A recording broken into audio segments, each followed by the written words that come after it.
Buenos días, les damos la bienvenida al foro Precios y Accesibilidad a la Vivienda en Latinoamérica, organizado por la Cámara Colombiana de la Construcción y la Federación Interamericana de la Industria de la Construcción, FIIC. Me permito saludar muy especialmente al presidente de la FIIC, al doctor Sergio Torretti, quien nos acompañará el día de hoy. Damos espacio a un segmento comercial de nuestro aliado Colsubsidio.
Somos Colsubsidio.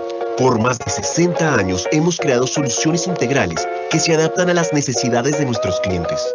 Contamos con espacios de productividad, bienestar y coworking que hemos implementado para las empresas y sus colaboradores. Desarrollamos programas de formación organizacional, promoviendo el perfeccionamiento de habilidades para afrontar los retos laborales y cierre de brechas sociales. Te invitamos a ser parte de Exposible, la comunidad empresarial de Colsubsidio, donde encontrarás todo lo que necesitas saber acerca de sostenibilidad y productividad, movidas por la innovación. Colsubsidio, con todo lo que te mereces. Me permito darle la palabra a Edwin Chiriví, vicepresidente técnico de Camacol, quien realizará una introducción a la agenda del día de hoy. Bienvenido, Edwin, tienes el uso de la palabra. Muy buenos días, muchas gracias Stephanie por tu introducción.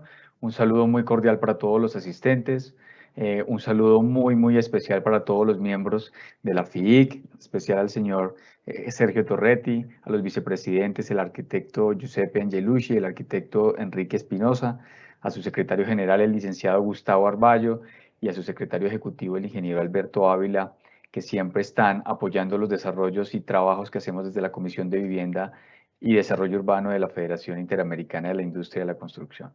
A las demás cámaras participantes también en este espacio, un muy cordial saludo en nombre de la Cámara Colombiana de la Construcción y en nombre de la presidenta ejecutiva, la doctora Sandra Forero Ramírez. Hoy tenemos una agenda temática bien interesante, vamos a estar dialogando y conversando por la próxima hora y 30, hablando un poco de un tema que para nosotros desde la Comisión es fundamental, y así creo que todas las cámaras participantes lo han entendido.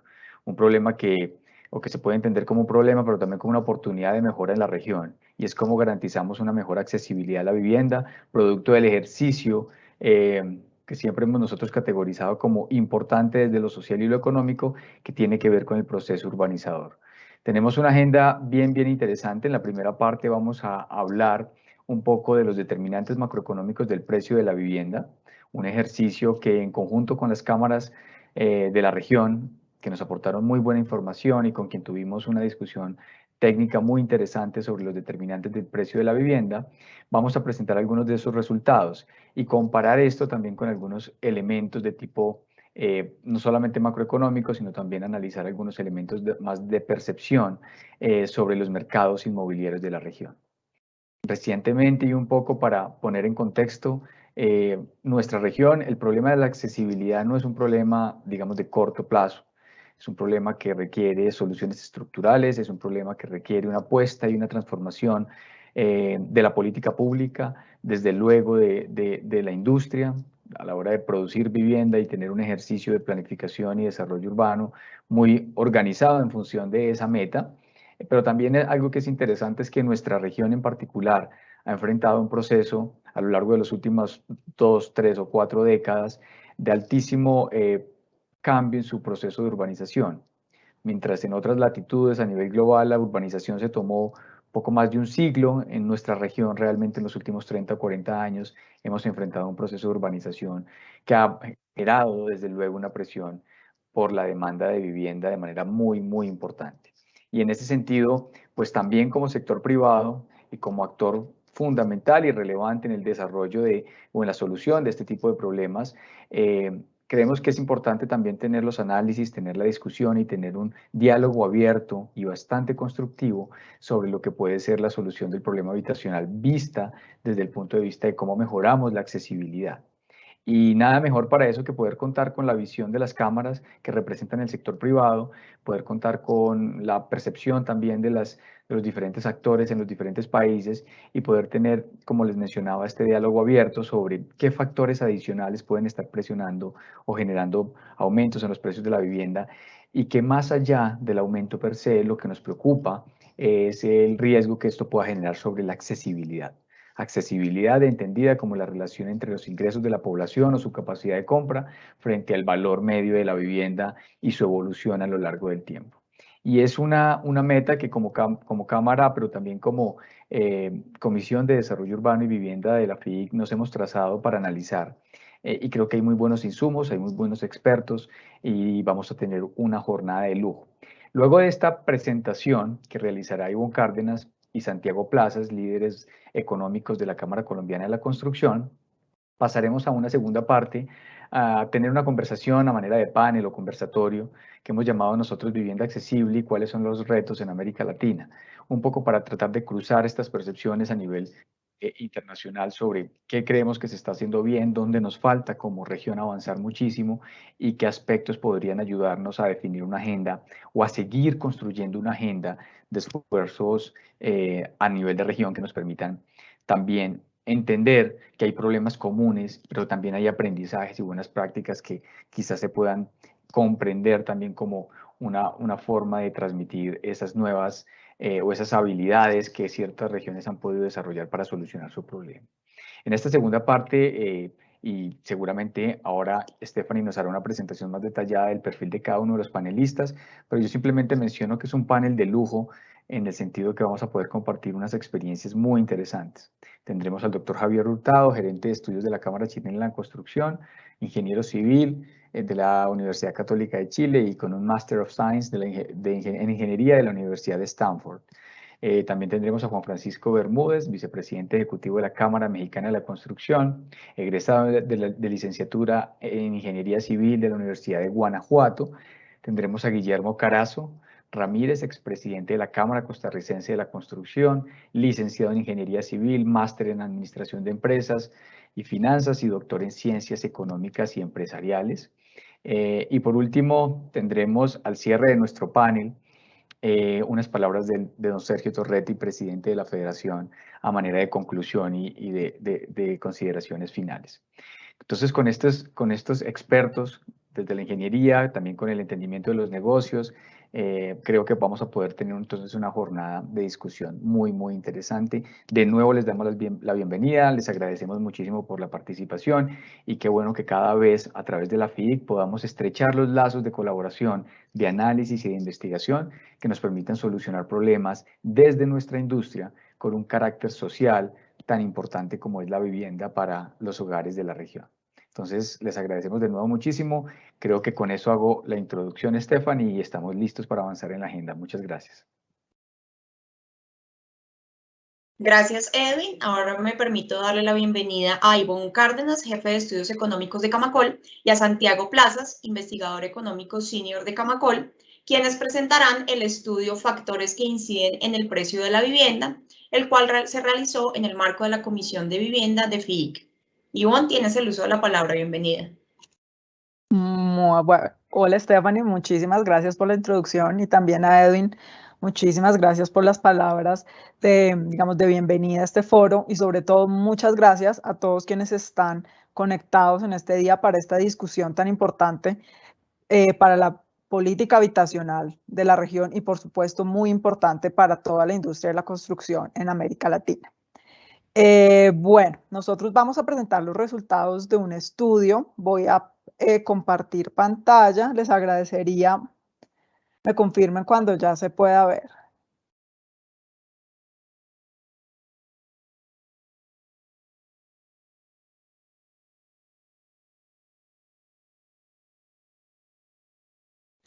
Debería ya poderse ver, ¿sí? Ya se puede ver. Toda pantalla completa. Listo. Bueno, entonces nosotros desde la Cámara Colombiana de la Construcción desarrollamos este estudio que llamamos determinantes de los precios de la vivienda, y aquí, bueno, son determinantes macroeconómicos y ya vamos a volver a ese detalle de por qué son macroeconómicos. Y este estudio ya lo hemos compartido o lo hemos socializado en otros escenarios con las diferentes cámaras de la construcción de América Latina durante este año. Entonces, algunas de las conclusiones que haremos referencia en este estudio son, digamos, producto de esa conversación y de ese diálogo que pudimos tener en el marco del Comité de Vivienda de la FIIC, y pues que son muy interesantes para la construcción de aprendizajes en términos de política habitacional para toda la región. Esta presentación en particular la hemos dividido en dos partes. En primer lugar, vamos a hablar de los objetivos y de las principales conclusiones de la investigación. Y en la segunda parte nos vamos a poner quizá un poco técnicos y vamos a hablar de cómo fue el modelo, de las variables que utilizamos, de los principales resultados, un poco ya más centrados en el campo de los resultados econométricos. Entonces, para hablar de la primera parte sobre los objetivos y conclusiones de la investigación, el primer objetivo de este estudio era establecer una medición conjunta de los determinantes macroeconómicos del precio de la vivienda en la región. Y resalto la palabra macroeconómicos por una razón muy importante. Sabemos que los precios de la vivienda, digamos, los factores micro que lo definen están muy asociados a las características propias de la vivienda. Si es una vivienda de 50 metros cuadrados o una de 300 metros cuadrados, claramente van a tener un precio diferente. Si se utilizan acabados de mediana calidad o de calidad premium, el precio también, digamos, se va a ver afectado. Si es una vivienda ubicada en una, digamos, en un distrito muy sofisticado de la ciudad o una vivienda social, claramente van a tener un precio diferente, pero no era ese tipo de investigación la que nosotros estábamos buscando los determinantes macroeconómicos de la región, y sobre esto vamos a volver un poco más adelante cuando expliquemos las variables del modelo. El segundo objetivo fue analizar con técnicas econométricas el impacto y la relación de los determinantes macroeconómicos en los cambios de los precios de la vivienda. Y por último, y digamos ya cumpliendo un poco con, digamos, con los objetivos de la FIIC y digamos para abrir un poco la discusión entre las diferentes cámaras asociadas, quisimos comparar los resultados entre países. Aquí también tenemos que hacer, y como ya lo mencionó Edwin, un agradecimiento muy, muy grande a las cámaras que nos brindaron información para nosotros poder realizar este estudio, en particular pues las cámaras de Chile, Costa Rica, Argentina, Uruguay, México, Brasil, Perú y Guayaquil, quienes muy amablemente aportaron información para este estudio. Entonces, ya para ver qué hicimos en esta investigación, aquí digamos que en términos muy, muy generales vamos a ver qué fue lo que hicimos o cómo fue el modelo que quisimos hacer para esta investigación. Y bueno, la variable para explicar, digamos que no es ninguna sorpresa, que eran los precios de vivienda nueva. Y las variables que van a explicar esos precios de la vivienda nueva serían el PIB del sector construcción, la tasa de interés hipotecaria y la inflación total. Aquí va a volver un poco también a la variable explicar qué es el precio de la vivienda nueva, y como se ve en la diapositiva dice que es un índice. ¿Y por qué un índice? Como ya había mencionado anteriormente, hay, digamos, factores propios de la vivienda que definen su precio. Claramente, pues lo que había mencionado antes, la ubicación, los acabados, el metraje, van a ser factores muy importantes para el precio de la vivienda. Sin embargo, ese no es el tipo de análisis que queremos hacer acá. Nosotros acá vamos a tener, digamos, un precio índice y ese precio índice no necesariamente está asociado a esos factores intrínsecos de la vivienda que definen su precio, sino este índice lo que va a hacer es medir o tratar de explicar la tendencia de los precios de la vivienda a través del tiempo. Este índice de precios de vivienda nueva, como se llama en Colombia, y digamos tiene nombres muy similares en los otros países incluidos en el modelo, generalmente es estimado por la autoridad estadística oficial y nosotros el índice que tomamos es el índice que recoge, digamos, la variación y la tendencia de los precios de la vivienda nueva en la totalidad del país. Digamos que, excepto el caso de Chile, que estaba el índice para el área metropolitana de Santiago, escogimos el índice de precios de la vivienda que explique las tendencias agregadas de esta variable digamos, en la totalidad de los territorios nacionales. Adicionalmente, como es un precio índice, no vamos a ver si son viviendas de $2 millones, de $500.000 o de $50.000. Aquí lo que vamos a ver es las tendencias de ese precio, digamos, de ese índice, si en el largo plazo, digamos, tiene una tendencia creciente o si de pronto en algún año tiene alguna contracción. Ese va a ser el tipo, digamos, de tendencias en las que vamos a estar interesados en este modelo. Tampoco, digamos que dado que por la misma razón es un precio índice, tampoco vamos a estar interesados en hacer seguimiento a un tipo particular de vivienda. Por ejemplo, no le vamos a hacer seguimiento a una vivienda, por ejemplo, una vivienda social en un área periférica de una ciudad intermedia en un país. Tampoco le vamos a hacer seguimiento al precio, digamos, medido en términos monetarios de una vivienda en un 30º piso, con piscina, ubicada en el distrito financiero de la ciudad capital, con la mejor vista que la ciudad puede otorgar, porque precisamente ese no es el objetivo del estudio. Lo que queremos ver es como una variable que explique el agregado y la tendencia agregada de los precios de la vivienda nueva. Entonces, con esas salvedades, ya podríamos pasar un poco a mirar cuáles han sido los resultados y algunas de las conclusiones más importantes que obtuvimos en nuestro modelo. Aquí sería, digamos, el primer punto, es que la tasa de interés hipotecaria, es decir, la tasa de interés para adquisición de vivienda, la inflación del país y el crecimiento económico son determinantes muy robustos para explicar los cambios en los precios de la vivienda nueva medida como un índice. La segunda conclusión, y esta digamos que ya no proviene precisamente del modelo, sino de otros análisis que vamos a explicar más adelante. Sabemos que en Latinoamérica existen grandes retos para mejorar el desempeño del mercado hipotecario, esto teniendo en cuenta los resultados del índice de transparencia inmobiliaria que publica la consultora JLL.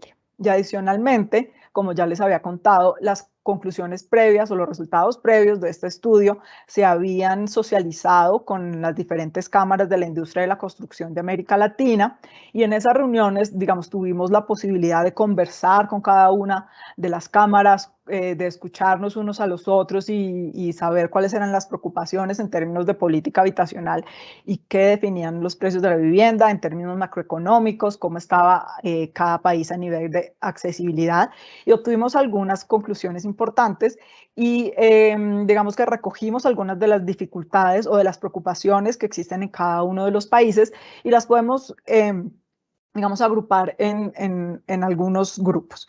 Uno, los países se preocupan por complejos trámites burocráticos, por falta de accesibilidad a la vivienda por parte de los hogares más vulnerables de cada uno de los países. También hay preocupaciones en términos de la agilidad para la habilitación del suelo y más recientemente también hay preocupaciones respecto a los costos de construcción, que si bien es una variable que no se incluyó digamos, en la especificación del modelo econométrico, sí claramente, si los costos son altos, pues van a influir ciertamente en el precio final de la vivienda nueva y pues pasaría también lo contrario en caso de costos bajos de construcción. Entonces ya entrando un poco en términos del segundo capítulo de la metodología, quisimos ver un poco el punto de partida y cuál ha sido la evolución de los precios de la vivienda para los países en que tenemos información. Y aquí obtuvimos unas estadísticas que recopila el Fondo Monetario Internacional. Y aquí al lado derecho vemos el precio del metro cuadrado de vivienda promedio medido en dólares estadounidenses. Y vemos que para el caso de la región de América Latina, Brasil, Argentina y Panamá lideran este ranking con los precios del metro cuadrado más altos, y en la parte de abajo vemos, digamos, a Ecuador, Salvador y Nicaragua. Sin embargo, esta es una medida, digamos, muy amplia, y sabemos que en los países de mayor ingreso o en los países, digamos, de mayor PIB, en términos generales, los bienes y servicios tienden a tener un precio más alto. Por eso es importante relativizar esta cifra del precio del metro cuadrado promedio. Y a la izquierda de la diapositiva vemos una estadística un poco más relativizada que nos va dando como cuenta en términos de accesibilidad de la vivienda en cada uno de los países. Y digamos, lo que pasa en la gráfica izquierda es que cogemos este precio de la vivienda por metro cuadrado y lo relativizamos con el PIB per cápita, que podría ser, digamos, una variable proxy a lo que podría ser el ingreso de cada uno de los hogares. Entonces, esto nos da, digamos, la medición que vemos al lado izquierdo de la diapositiva. Vemos que Brasil sigue estando en el top del ranking. Perú, que al lado derecho vemos que estaba más o menos a la mitad de la gráfica, al lado izquierdo vemos que toma el segundo lugar. Y digamos que nuevamente, por ejemplo, Ecuador, si vamos a la parte más baja de la gráfica, vemos que Ecuador está, digamos, en un tercer lugar de abajo hacia arriba. Uruguay, que estaba con un precio un peso por metro cuadrado relativamente alto, o más o menos en la mitad de la gráfica. Si nosotros lo relativizamos con el PIB per cápita, ya digamos que se modera mucho ese valor. Entonces aquí, digamos que el mensaje principal es que mirar el precio del metro cuadrado claramente es un indicador, digamos, importante, un indicador que nos da alguna idea de cómo es el precio de la vivienda. Sin embargo, si lo relativizamos por una variable aproximada a los ingresos, podríamos tener, digamos, una aproximación, digamos, muy general de lo que podría ser la accesibilidad, y que pues claramente es el tema que se va a tratar en la segunda parte de este foro durante el panel. Ya para hablar de los datos que nosotros recolectamos en los diferentes países, que son, pues, como se ve en la gráfica, Colombia, México, Chile, Brasil, Uruguay, Perú y Argentina, miramos entonces cómo ha sido la tasa de crecimiento de esta variable de interés. IPVN, digamos, significa índice de precios de vivienda nueva, y tomamos un periodo de tiempo de 2011 a 2019. Entonces, aquí lo que quisimos ver es cómo están las tasas de crecimiento promedio de estos países en los últimos 9 años hasta 2019. Aquí lo que tenemos entonces es, en las barras, tenemos la tasa promedio de crecimiento anual entre esos años, de 2011 a 2019. Entonces, por ejemplo, tenemos el caso de Colombia, fue un 8.7% promedio anual entre estos años, 2011 a 2019. El caso de Uruguay es 11.1%, y bueno, así podemos ver los otros países. Llama la atención el caso de Argentina, donde esta tasa de crecimiento anual se acerca al 30% y es claramente la más alta entre los países que tenemos muestra. Por otro lado, el triángulo pequeño significa el último dato disponible, es decir, la tasa de crecimiento anual para el último dato que tenemos recolectado, que sería el cuarto trimestre del año 2019. Nuevamente, si empezamos por la izquierda, tenemos que en el caso de Colombia, digamos, incremento del precio de la vivienda anual en este último trimestre del 2019 fue de 5.8%. Muy cercano a lo sucedido, por ejemplo, en Uruguay con 6.8%. Y llama la atención, por ejemplo, el caso de Perú, que según su agencia de estadística oficial registra una caída en el precio de la vivienda cercana al menos 0.7%. Nuevamente, Argentina se destaca por tener la tasa de crecimiento más alta, con cerca de 43%. Bueno, entonces ya para esta parte de los hallazgos, le voy a dar la palabra a Santiago. Hola, muy buenos días a todos. Muchas gracias, Ivonne, por darme la palabra. Mi nombre es Santiago Plaza, soy investigador económico senior de la Cámara Colombiana de la Construcción. Les pido disculpas que no pude activar la cámara en este computador, no sé, me fue imposible hacerlo, pero bueno, es un gusto para mí estar acá y hacer parte de este foro. Voy a explicar un poco de los resultados de este modelo. Bueno, inicialmente, en esta gráfica se pueden ver los resultados agregados para cada uno de los países y para todas las variables unificadas que se utilizaron para este modelo. Recordemos que son inflación, tasa hipotecaria y el PIB total y el PIB del sector de la construcción.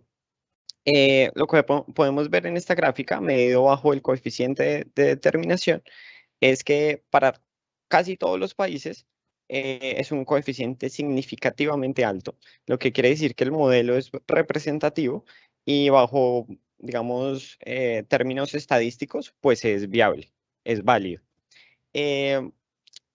Para cada uno de los rezagos, digamos que las proporciones son bastante parecidas, lo que quiere decir que, digamos que no hay una desequivalencia entre medirlo bajo un semestre o bajo una relación directa. Digamos que los países con un menor valor, como México y Chile, tienen una explicación, y es que, por ejemplo, en México la serie del IPBN, que es el índice de precios de la vivienda nueva, es muy corta, es solo desde el 2016. Entonces, entre más larga sea esta variable, como en los demás países, pues el modelo va a ser más preciso. Mientras tanto, en Chile, la IPBN es medida solo en Santiago, área metropolitana, no en todo el país. Y las demás variables sí son nacionales. Entonces, digamos que al hacer esta comparación, pues claramente hay un error, digamos, hay un margen de error y un desbalance en el modelo. Pero entonces, digamos que lo importante aquí en esta, y quiero reiterar en eso, es que el modelo es significativo y es viable. Entonces, ya sabiendo esto, digamos que es lo más importante, pues vamos a entrar a ver qué es lo que pasa y cuál es el impacto o la medición de impacto que encontramos para cada una de estas variables que utilizamos en este modelo. En este caso sería la contribución de cada una de ellas. Entonces, pues recordemos que también que lo que no se quiere encontrar en este modelo es encontrar unas variables que expliquen la IPBN, sino más bien explicar cuál es el impacto de las que ya se conocen. La literatura económica en este ámbito pues es muy amplia y ya he encontrado, y pues para nadie es un secreto que la tasa hipotecaria obviamente afecta a la IPBN, pero digamos que no se sabe, y sobre todo en la región, en qué sentido y en qué forma lo hace y de forma tan reciente, hasta el año 2019. Entonces, encontramos, por ejemplo, que la tasa hipotecaria tiene una magnitud, digamos que estos números o estas proporciones se pueden leer como magnitudes de más del 1%. Y también, en segundo lugar, está la inflación. Entonces podemos asegurar bajo lo que nos dijo la diapositiva anterior, que significativamente se puede decir que la tasa hipotecaria y la inflación son los determinantes más importantes que afectan la la IPBN. Digamos que esto hay que verlo con lupa también, porque puede que pase al revés. Puede que la IPBN también afecte a la tasa hipotecaria o la inflación o al PIB de la construcción o total. Claro que sí. Pero entonces el objetivo del modelo es solamente encontrar una relación entre estas variables y ver si son significativas o no lo son. Entonces podemos encontrar que sí lo son y que inflación y tasa hipotecaria son las más importantes. Por supuesto que puede haber otras, puede haber un problema de variable omitida, claro que sí. Pero entonces, al final de la presentación vamos a hablar un poco de eso y hablar de qué análisis fundamentales o técnicos pueden existir y puedan afectar a la IPBN. En esta tercera parte, vemos esta gráfica que es la interpretación del error típico del modelo, en el cual nos dice, entre más alto sea o entre la magnitud sea mayor, quiere decir que hay un mayor desbalance entre las variables elegidas y la variable independiente que la variable dependiente, perdón, que es el índice de precios de la vivienda nueva. En este caso, por ejemplo, podemos encontrar que, y una gran sorpresa, de pronto puede ser que Perú es el país que tiene este error más alto. Entonces ahí habría que entrar a evaluar qué es lo que pasa en Perú, de pronto un análisis fundamental en esta última década de qué es lo que ha pasado para que estas 4 variables elegidas no expliquen del todo al índice del precio de la vivienda nueva. En segundo lugar tenemos a Chile y Argentina, que de pronto Argentina uno inicialmente podría pensar una inflación muy alta, de pronto problemas políticos internos, pero también, digamos, este foro busca encontrar esas respuestas y saber qué es lo que realmente está pasando en esos países. Para Colombia, México, Brasil y Uruguay, pues digamos que el error es muy normal y es, digamos, tiene una proporción baja. Entonces, quiere decir que las 4 variables elegidas prácticamente explican la mayoría de los precios de la vivienda nueva en cada uno de estos países. Sin embargo, en ninguno es cero, por supuesto. Estaría mal el modelo si fuera cero. Hay otras variables y otras cosas que también le afectan y eso también es lo que queremos evaluar y encontrar aquí. Entonces, para ello, siguiente diapositiva, Ivonne, por favor. Para ello, tenemos algunas hipótesis, las cuales pueden ser, por ejemplo, el precio del suelo, que tiene que ver con la escasez física, la norma urbanística, los planes de ordenamiento territorial y la planificación urbana de cada una de las ciudades y países que componen este modelo. En segundo lugar, también está la inseguridad jurídica sobre los proyectos inmobiliarios y también están los costos de transacción en el mercado inmobiliario. Pero entonces, para entrar en detalle, nos basamos en el índice de Young Lang LaSalle, que es una firma que hace un análisis de transparencia inmobiliaria a nivel mundial, en la cual analiza 6 términos o 6 campos inmobiliarios y le da unos puntajes, una serie de puntajes a cada uno de ellos y al final hace un escalafón de cuál es el país mejor rankeado y el que, digamos, tiene más retos. Entonces aquí en este mapa podemos mirar qué es lo que pasa en América. Entonces vemos a los 7 países que componen el estudio y también los comparamos con los dos países de Norteamérica que de hecho pues están en el top 5, como lo es Estados Unidos en la posición número 2 con un puntaje de 1.3 y en la posición 5 está Canadá con un puntaje de 1.5. Entre más cercano sea el puntaje a 1, quiere decir que es más transparente y entre más cercano sea 5, quiere decir que es menos transparente. Cabe resaltar que el país número 1 es Reino Unido. Bueno, para los países del modelo, vemos que el mejor rankeado es México, en la posición 39, con un puntaje de 2.8. Digamos que un poco más rezagado está Uruguay y Colombia, en posiciones 77 y 62, con un puntaje mayor a 3.5. Entonces, digamos que en comparación a Estados Unidos, pues estamos bastante rezagados. Esta es, digamos, el mapa anterior, pero hecho tabla, digamos, para una visual un poco mejor. Entonces vemos que en el primer grupo está Estados Unidos y Canadá, en el segundo grupo no hay nadie, y en el tercero es donde se ubican la gran mayoría de países, digamos que están en la mitad, donde México, Brasil, Chile, Perú, Argentina son los que lo componen de países del modelo y un poco más abajo en el cuarto está Colombia y Uruguay. En el grupo número 5 está el único país suramericano es Ecuador y los demás son algunos países de América Central. Esta tabla ya ubica y pone en un escalafón a los países del estudio y también se mira los puntajes individuales para cada uno de los términos que hace esta firma inmobiliaria. Entonces, digamos que esta tabla se puede leer en cuanto a que la mejor término en la cual está Latinoamérica es en regulación jurídica. Todos los países están en azul, en más o menos un promedio de 2.3 aproximadamente. Y regulación jurídica es todo lo que tiene que ver con impuestos, con planeación y control de edificaciones, con registro de propiedad, con expropiaciones.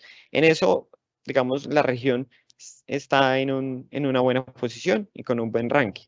Sin embargo, en términos como medición del desempeño, que tiene que ver con valoración de mercado, índice de propiedad directa, índice de seguridad y fondos privados y inmobiliarios, o en términos también de sostenibilidad, que es de regulación de edificio ecológico, certificación de salud y bienestar y eficiencia energética, pues es donde más retos y más situaciones hay por mejorar en la región. En las otras dos, en las otras tres, perdón, que es procesos transaccionales, fundamentales del mercado y medios de registro de propiedad raíz, pues hay unos mejores que otros, pero digamos que en cada uno de ellos siempre hay muchas oportunidades de mejora. Entonces, pues esta es, en resumen, lo que dice el índice de propiedad raíz de transparencia y digamos que explica también un poco lo que no se tuvo en cuenta en el modelo. Algo de reflexiones finales, ya después de ver someramente un poco sobre la metodología que se hizo en este estudio, es que la primera es que es un gran momento para trabajar conjuntamente entre los países de la región y compartir las buenas prácticas de mercado, que es, digamos, uno de los objetivos de este foro, y también conocer los fundamentales del mercado y tenerlos en cuenta para un vital equilibrio óptimo del mercado inmobiliario. Listo. Muchas gracias. Muchas gracias, Santiago. Entonces ya con eso daríamos por terminada nuestra intervención. Agradecemos muchísimo la atención que nos han prestado. Gracias, Ivonne y Santiago, por la presentación de este importante estudio al que podrán tener acceso las personas que estén interesadas. Muchas gracias también a las cámaras que participaron con la información pertinente para este estudio y a la FIC por el espacio que nos brindó para realizarlo. Vamos a continuar entonces con un segmento comercial de nuestro aliado Colsubsidio. Somos Colsubsidio. Por más de 60 años hemos creado soluciones integrales que se adaptan a las necesidades de nuestros clientes. Contamos con espacios de productividad, bienestar y coworking que hemos implementado para las empresas y sus colaboradores. Desarrollamos programas de formación organizacional, promoviendo el perfeccionamiento de habilidades para afrontar los retos laborales y cierre de brechas sociales. Te invitamos a ser parte de Exposible, la comunidad empresarial de Colsubsidio, donde encontrarás todo lo que necesitas saber acerca de sostenibilidad y productividad, movidas por la innovación. Colsubsidio, con todo lo que te mereces. Y continuando con la agenda, le damos paso al panel Vivienda Accesible, Retos en América Latina, en el cual nos acompañarán como panelistas Javier Hurtado, gerente de estudios de la Cámara Chilena de la Construcción, quien es ingeniero civil de Industrias de la Universidad Católica de Chile, con un Master of Science en Ingeniería de la Universidad de Stanford en California. También nos acompañarán Juan Francisco Bermúdez Rojas, vicepresidente ejecutivo de la Cámara Mexicana de la Construcción, quien es egresado de la licenciatura de Ingeniería Civil de la Universidad de Guanajuato. Asimismo, participará en este panel Guillermo Carazo Ramírez, expresidente de la Cámara Costarricense de la Construcción, quien es licenciado en Ingeniería Civil, máster en Administración de Empresas y doctor en Ciencias Económicas y Empresariales. Como moderador nos acompañará en este panel Edwin Chiribí, vicepresidente técnico de Camacol, quien es economista de la Universidad Nacional, con maestría en gestión y financiación de proyectos de desarrollo urbano de la Universidad de Rotterdam Erasmus en Países Bajos y especialización en desarrollo urbano de la Universidad del Rosario. Edwin, tienes la palabra. Bienvenidos todos. Stephanie, muchas gracias. De nuevo un saludo para los panelistas, Javier, Guillermo, Juan Francisco. Un placer para mí estar aquí con ustedes. Y una vez que Stephanie estaba leyendo los perfiles, para mí es muy honroso poder moderar un panel de 3 ingenieros. Creo que voy a tratar de hacer lo mejor posible para poder estar a la altura de esta interesante discusión que seguramente ustedes también nos van a aportar con sus ideas. No sé, Stephanie, si ya estamos listos todos para arrancar. Sí, ya se encuentran todos presentes. Ok, perfecto. Entonces les Agradecemos pediría... prender su cámara y Exacto. micrófono, por favor. Pueden prender la cámara, Javier, Juan Francisco y Guillermo. Y un poco retomando las conclusiones ahora del estudio, vamos a hacer una primera ronda de preguntas. De nuevo, agradeciéndoles por conectarse a este espacio y por brindarnos su conocimiento para nutrir con buenas experiencias las cámaras adicionales de nuestra región. Concluía Stephanie con su introducción y un poco con la temática del foro, pero también ahorita con la presentación de Ivonne y de Santiago, que definitivamente hay unos elementos macroeconómicos importantes a la hora de entender los precios de la vivienda, y no por eso tenemos que desconocerlos como factores determinantes. Sin embargo, también buena parte de la conclusión de la investigación nos muestra que hay un sinnúmero de factores que afectan el precio de la vivienda igualmente en dimensiones que no son del todo económicas, que tienen efectos económicos, pero que también se pueden entender desde el punto de vista regulatorio, de madurez de los mercados, de aspectos de planificación urbana y otra serie de elementos que hacen, digamos, que los precios de la vivienda también tengan factores adicionales y sobre los que tenemos que trabajar para lograr ese propósito inicial que les mencionaba de la accesibilidad a la vivienda. Entonces, con el propósito de poner la primera pregunta sobre la mesa y tener una primera ronda de intervenciones, voy a hacer la pregunta que finalmente nos invita a este foro, y es: ¿qué determina los precios de la vivienda en sus países? Esa pregunta suena como para escribir una tesis de doctorado, pero creo que en este panel podemos tener algunas ideas interesantes que nos permitan ir contribuyendo con esa discusión académica y práctica tan importante. Voy a arrancar entonces desde el sur de nuestra región y luego vamos hacia el norte. Vamos a arrancar entonces con Javier. Javier, muchas gracias. Bienvenido. ¿Y qué determina los precios de la vivienda en Chile? Hola Edwin, ¿cómo estás? Un placer estar contigo, con usted, con Guillermo, ya, en este panel. Yo creo que es interesante la pregunta que se hace, porque en realidad claro, ciertamente el determinante económico súper duro, digamos, macroeconómicos que impactan en el precio de la vivienda o que afectan el precio de la vivienda. Pero yo creo que cada país tiene su propia historia. Yo creo que en el caso de Chile, de alguna forma, el tema de fondo tiene que ver en Chile, hubo una migración muy fuerte del campo a la ciudad en los últimos años, hace años atrás, hubieron planes de vivienda muy eficientes en cuanto a generación de vivienda, digamos, para las distintas familias. Pero uno empieza a ver a partir del año 2010, 2011, después del último terremoto, empieza a haber un desacople muy grande entre el crecimiento del precio de la vivienda y el ingreso de la familia, el ingreso medio de la familia, ¿ya? Un desacople tremendo, ¿ya? Y ciertamente ese desacople hace que sea cada vez menos accesible una vivienda, porque en el fondo crecen los precios mucho más rápido que lo que crece de alguna forma el ingreso medio de la familia. De hecho, si analizamos variables como el PIB, el Price Index Ratio, Chile tiene un PIB muy similar a lo que puede tener hoy día Londres, o lo que puede tener que 7 veces, 8 veces, o sea, una vivienda vale 8 ingresos completos familiares anuales, más o menos eso es lo que puede valer una vivienda, en promedio, digamos, una vivienda promedio, y eso es lo que se determina en el mercado como severamente caro, o sea, es muy alto, ¿ya? Y eso obviamente tiene mucho que ver con lo que digo, o sea, un crecimiento importante primero de crecimiento de las ciudades, una urbanización tremenda. O sea, Chile tiene un 88% de las personas viviendo en zonas urbanas, digamos, ¿ya? Y una presión tremenda sobre el territorio. Eso lleva a un proceso de constructivo complejo, digamos, que finalmente hace que las personas en general empiecen a tener problemas con la densificación, con ese tipo de fenómenos. Se genera un marco normativo cada vez más complejo que hace que la oferta disponible de terreno sea cada vez menor, la oferta de terreno construible, me refiero, porque en realidad terrenos hay, pero terrenos con normativa adecuada para construir y en lugares adecuados urbanos, digamos, ya son escasos, empieza a escasear el terreno, ya.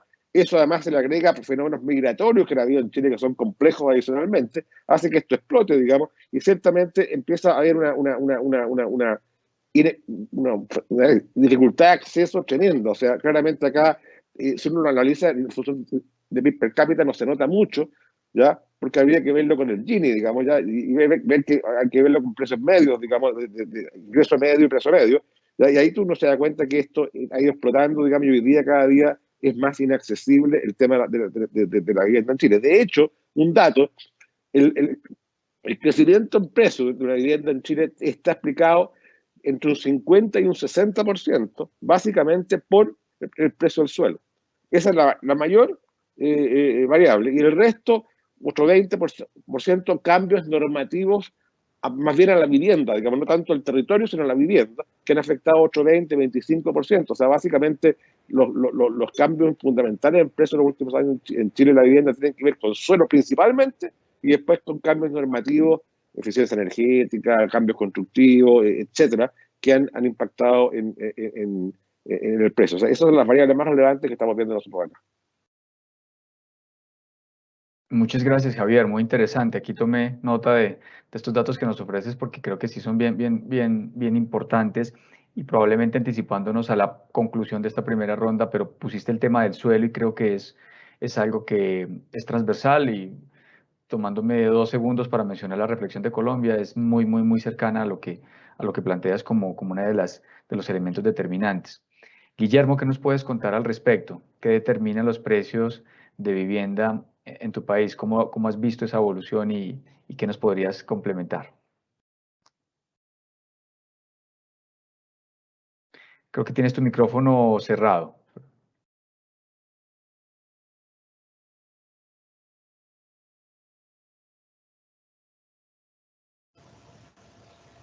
¿Me escuchan? Todavía no me escuchan. Ahora sí, ahora te escuchamos. No, yo no te veo, pero sí creo que puedes encender la cámara. Está un poco lento. El botón de la cámara y el micrófono está un poco lento. Quiere decir que tenemos probablemente mucha audiencia y el ancho de banda nos está afectando. ¿Sí me copian ahora? Ahora te escuchamos y te vemos bien. Gracias. Perfecto, muchas gracias. Primero agradecer a la FIIC y a Camacol por dejarnos participar en esta actividad. Muy interesante el estudio que ustedes realizan. El tema de la transparencia, las tasas de interés y de inflación son definitivamente cosas que pesan en el precio de la vivienda. Costa Rica es un caso de demostración en contrario, pues nosotros en estos momentos estamos con una tasa de inflación muy baja por los últimos años. Hemos andado entre el 0 y el 3% por más de un quinquenio, tasas de interés por tanto muy estables, y eso ha hecho que el precio de la vivienda en Costa Rica no haya subido incrementalmente en una manera importante en los últimos años. Hemos estado relativamente estables en los precios de la vivienda. Sin embargo, eso sí nos lleva a la conclusión que ustedes dicen, que esas son las variables que más pueden determinar. Pues sí, nosotros somos la demostración de que es cierto, porque si esas variables se mantienen fijas, no hemos tenido variaciones en ese sentido. Sin embargo, sí tenemos un problema de vivienda y somos caros. Yo catalogaría 3 variables importantes. Por ejemplo, 1, las normas urbanísticas, porque en el precio del suelo está definida la norma urbanística. Costa Rica tiene el problema de que nuestras normas urbanísticas cambiarlas cuesta mucho. Un plan regulador es casi escrito en piedra y pasa décadas en poderse cambiar.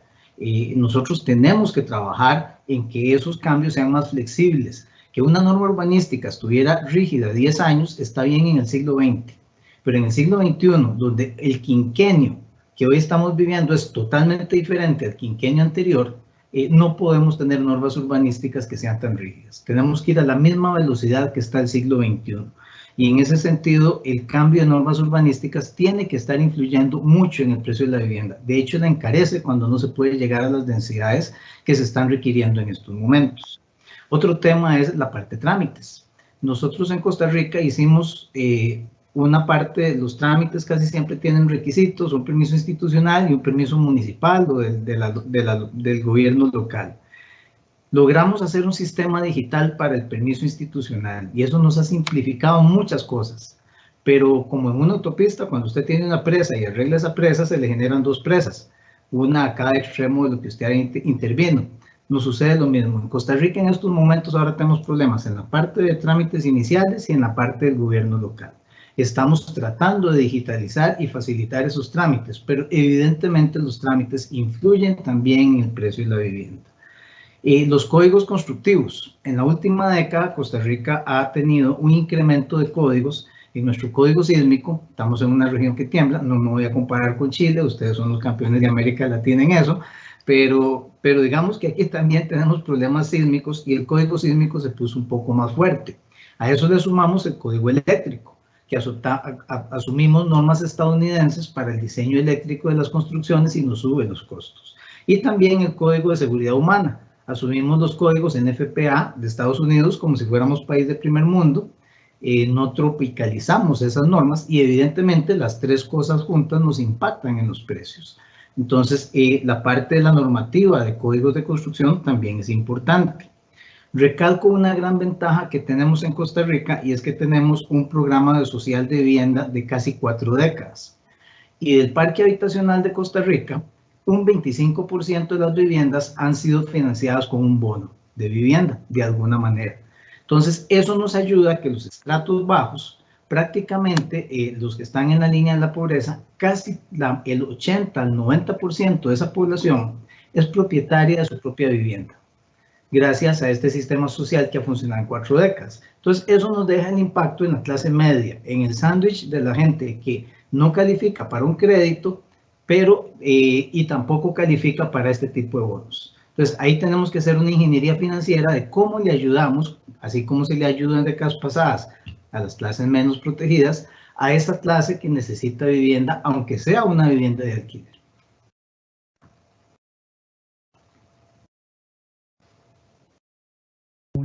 A ver, Guillermo, muchas gracias. Estaba tomando aquí nota de lo que mencionabas. Creo que adelantaste un poco de nuestra segunda pregunta, pero muy interesante.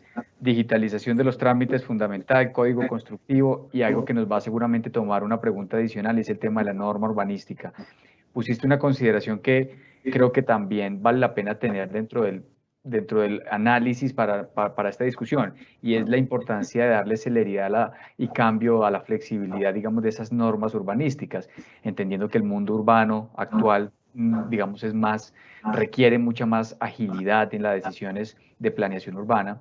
Y te cuento el caso de Colombia. Siempre hemos pensado que se requiere eso, pero también una visión de largo plazo sobre ciertos elementos que le den certeza a la inversión. Entonces, de pronto ahí vamos a entrar ahorita en nuestra siguiente pregunta. Juan Francisco, cuéntanos un poco de tu visión al respecto.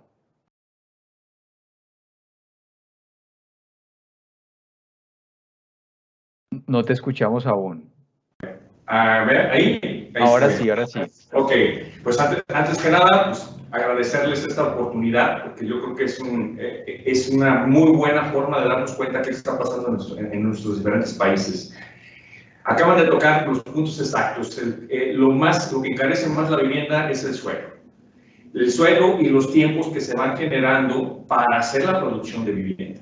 Eso es lo que nos han encarecido, y tal como lo han comentado los anteriores expositores, la gran problemática que tenemos entre la normatividad y los tiempos que se van generando o las nuevas situaciones que van solicitando para poder tener accesibilidad a las viviendas, esa es la problemática. Aquí en México, en el tiempo que llevamos, o sea, se ha empezado a generar la cuestión de la redensificación, de tratar de generar dentro de las zonas urbanas, porque en los últimos años han crecido las ciudades hasta 15, 20, 30 veces más de los 70s a la fecha. Entonces vemos unas fotografías aéreas. Yo creo que ha sido un fenómeno que en todos nuestros países ha ocurrido, y nos quedan grandes espacios urbanos. ¿Y eso qué pasa? Incrementa el suelo. Al incrementar el suelo, automáticamente la vivienda se hace más cara.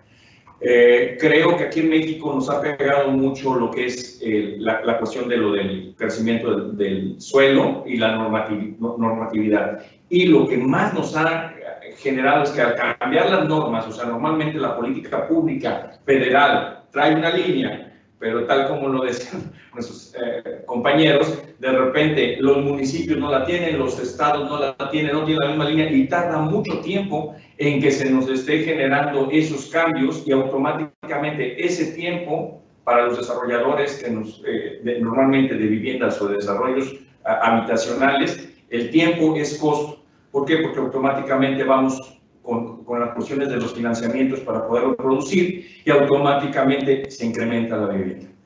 En México también tenemos una situación importante, que normalmente ha estado creciendo el precio de la vivienda aproximadamente con valores de inflación. O sea, realmente en los últimos años ha ido muy constante el precio contra inflación. El problema que sabemos que los materiales que usamos en la vivienda son precios internacionales y de repente cuando queramos o no, el acero, los cementos, los plásticos incrementan a nivel internacional, también son lo que nos pega un poquito, y ahí es donde se nos está desfasando principalmente ahorita 2021 en el precio de los materiales. Se ha tenido un incremento muy grande con respecto a cómo venía pasando la vivienda. Yo creo que sería muy interesante en toda nuestra zona revisar los precios con los que vamos a salir 2021, porque nos va a afectar bastante contra lo que venía pasando. Y creo que es algo importante que lo tenemos que estar, pues, platicando y ver las formas de cómo se puede apoyar. ¿Para qué? Para que principalmente en los tiempos que nos tardamos con la tramitología se pueda disminuir lo más posible para tratar de que los incrementos no peguen tanto en el producto final para la gente que construimos, ¿verdad? Juan Francisco, muchas gracias. Has puesto dos puntos fundamentales y aquí tomé atenta nota, pero quizás este último que mencionaba sobre el tema de los insumos. En el caso de Colombia, un poco el mismo contexto, ¿no? Estuvimos en los últimos 6 o 7 años con una variación anual de los costos de construcción que nos superaban la inflación, y eso nos permitía tener un marco de previsibilidad muy claro sobre lo que podíamos hacer. En Colombia tenemos un ciclo entre la preventa y la construcción que puede tardar 2 años y medio. Es decir, hoy estamos construyendo viviendas que se comercializaron a precio fijo hace 1 año y medio a 2 años. Y como lo has mencionado, el riesgo derivado de este canal de abastecimiento por los precios internacionales, por la incidencia que tiene el acero y demás, realmente ha puesto un escenario de riesgo y que finalmente va a terminar impactando la accesibilidad, como es el propósito de este foro. Y creo que la evidencia también de corto plazo, probablemente no recogida en el estudio, pero que invita a esta discusión, es el tema de los costos y cómo vamos como sector a nivel regional a entender la planeación de nuestros proyectos de cara a un mundo que cada vez tiene escenarios no tan probables y mucho más posibles en cualquier crecimiento y desbalance del comercio internacional y demás. Eso creo que es bien interesante.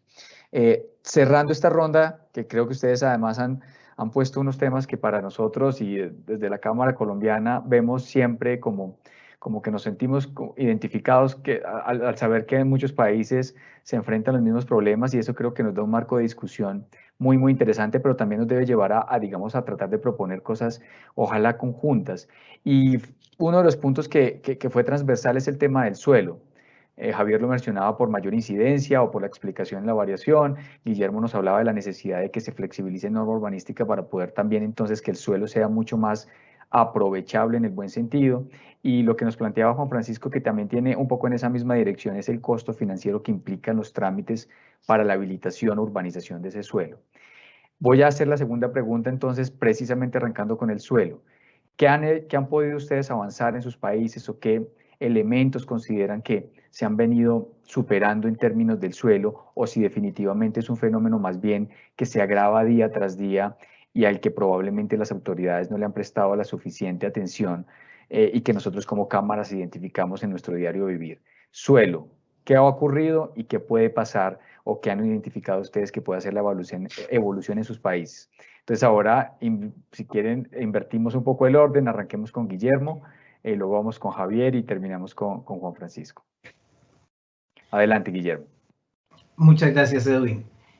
Yo retomaría efectivamente, como decís, la parte de poder tener normas urbanas actualizadas y simples. Costa Rica se ha complicado porque un plan regulador normalmente debería ser de 40, 50, 60 páginas con normas muy claras. En Costa Rica, para un cantón pequeño de 20.000 habitantes, el plan regulador puede llegar a tener 1.000 a 2.000 páginas en 10 tomos. O sea, es una enciclopedia. Eso no funciona. Eso lo que hace es retrasar, complicar lo que se pueda desarrollar, y entonces lleva a un costo precisamente el terreno. Y después actualizar esa enciclopedia puede durar más de una década.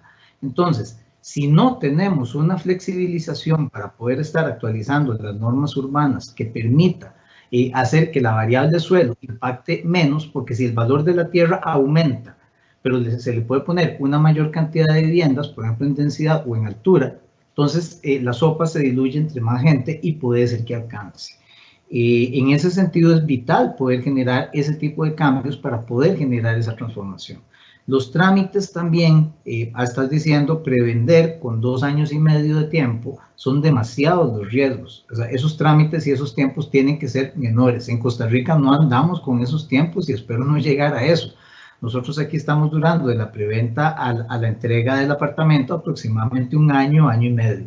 Entonces, en ese sentido, tenemos un tiempo un poco mejor, pero probablemente somos un país más pequeño, Colombia es 10 veces más grande que Costa Rica, puede ser que lleguemos también a tener esos tiempos, y ahí es donde tenemos que empezar a definir qué se puede hacer para que eso no suceda y más bien cómo aportarlos, porque el terreno es el que tenemos y es el que hay que usarlo. Ya en el país nosotros nos hemos dado cuenta, porque si bien les dije que tenemos un sistema de vivienda social que tiene 40 años de funcionar, que ha hecho el 25% de las viviendas, actualmente funciona para áreas rurales, pero no está funcionando en áreas urbanas metropolitanas. Eso quiere decir que el precio del suelo no permite hacer eso.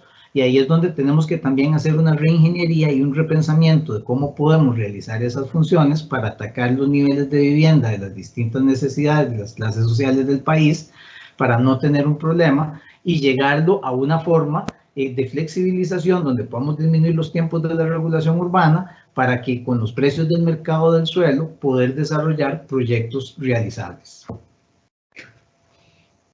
Guillermo, muchas gracias. De nuevo retomaste el tema de flexibilizar un poco el marco regulatorio y creo que eso es, vamos a tomarlo dentro de las memorias de este espacio, muy interesante. Javier, ¿nos puedes contar al respecto exclusivamente del suelo? ¿Qué ha avanzado Chile o si el problema tiene o no visión de solución? A ver, el tema es súper complejo, ¿ya? La verdad que yo entiendo el punto que plantea Guillermo, digamos, de alguna forma poder flexibilizar normativa o que cambie más rápido. Pero la verdad que ese problema, si bien es cierto, existe, es lento el cambio normativo de suelo en general, ¿ya? El problema es que el cambio normativo en la sociedad que estamos viviendo es siempre hacia peor. Voy a llamarlo así por parte. ¿Qué pasa? En general las comunidades quieren mantener el statu quo, no quieren cambios. Entonces las presiones comunitarias para no densificar, para no producir más vivienda en la comuna, para que no crezca la comuna, lo que te han llevado los cambios plan reguladores en general es cada vez a disminuir aún más el suelo disponible para poder construir o la constructibilidad de la zona, ¿ya? Entonces, claramente la normativa lo que ha llevado a incluso empeorar la situación, porque en general, como digo, las presiones son, oiga, en mi barrio yo no quiero edificios, en mi barrio no quiero altura, en mi barrio no quiero densidad, con lo cual al final esos movimientos comunitarios influyen muy fuertemente en un país democrático como Chile, digamos, en las decisiones parlamentarias o normativas ministeriales, que hacen que de alguna forma la situación incluso empeore cada vez más. Ahora, creo que uno ve un entendimiento de economía urbana en la discusión. O sea, ciertamente las ciudades tienden a crecer, dado que la ciudad es un gran mercado de empleo laboral, básicamente tienden a crecer ciertos puntos que tienen buena conectividad, digamos, es normal, eso pasa en todas partes, digamos, y eso tiende a cambiar los precios, pero si tú ahí empiezas a limitar la constructibilidad, lo que hace finalmente es encarecer ese suelo. Y por otra parte, dado que históricamente crecimos muy fuertemente en Chile con vivienda social por muchos años, se generaron muchos barrios que tienen vivienda, pero tienen mala calidad urbana, ya sea menores accesos, ya sea a infraestructura urbana, ya sea a servicios, ya sea a transporte, ¿ya? Y en general, entonces en general ahí no son suelos que se demanden demasiado para construcción de nuevos desarrollos, sobre todo en densificación. Entonces al final se produce la densificación en pocas comunas de la ciudad, esas no quieren seguir densificando, ¿ya? Por otra parte, crece la red de transporte y se requiere poder densificar más otros nodos de transporte, pero es muy difícil, ¿ya?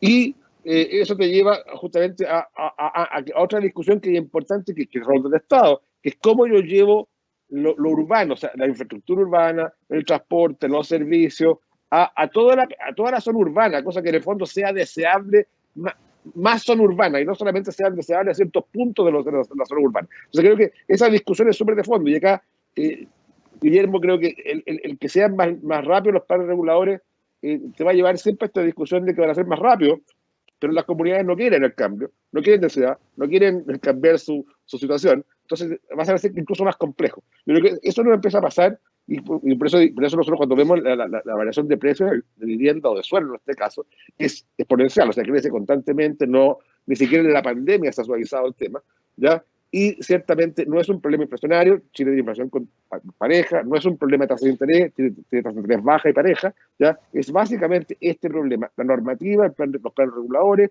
la norma urbana, las presiones sociales para que no haya cambio, digamos, no hayan modificaciones muy duras en su territorio, ya nos lleva a una planificación muy dura y muy de baja altura, de baja densidad, y eso obviamente en ciudades que crecen y son importantes, eso es prácticamente imposible porque el suelo se encarece notablemente y cuesta demasiado construir. Creo que esos son los temas que son las discusiones de hoy día, o sea, y claramente nos ha costado como Cámara, hemos invitado a muchos actores, tenemos muchos estudios hechos, ya hemos invitado a muchos actores comunitarios, de gobierno, políticos, todos a estas discusiones, a estos foros internamente, pero lamentablemente vemos que la política, la política en el sentido estricto de que las autoridades quieren de alguna forma poder, y para eso requieren voto y para eso tienen que escuchar a sus ciudadanos y está bien escucharlo, me parece muy bien, digamos, pero todas estas presiones no solucionarlas, digamos, ya con un plan mejor. No hay visiones de largo plazo, que es súper importante en esta discusión.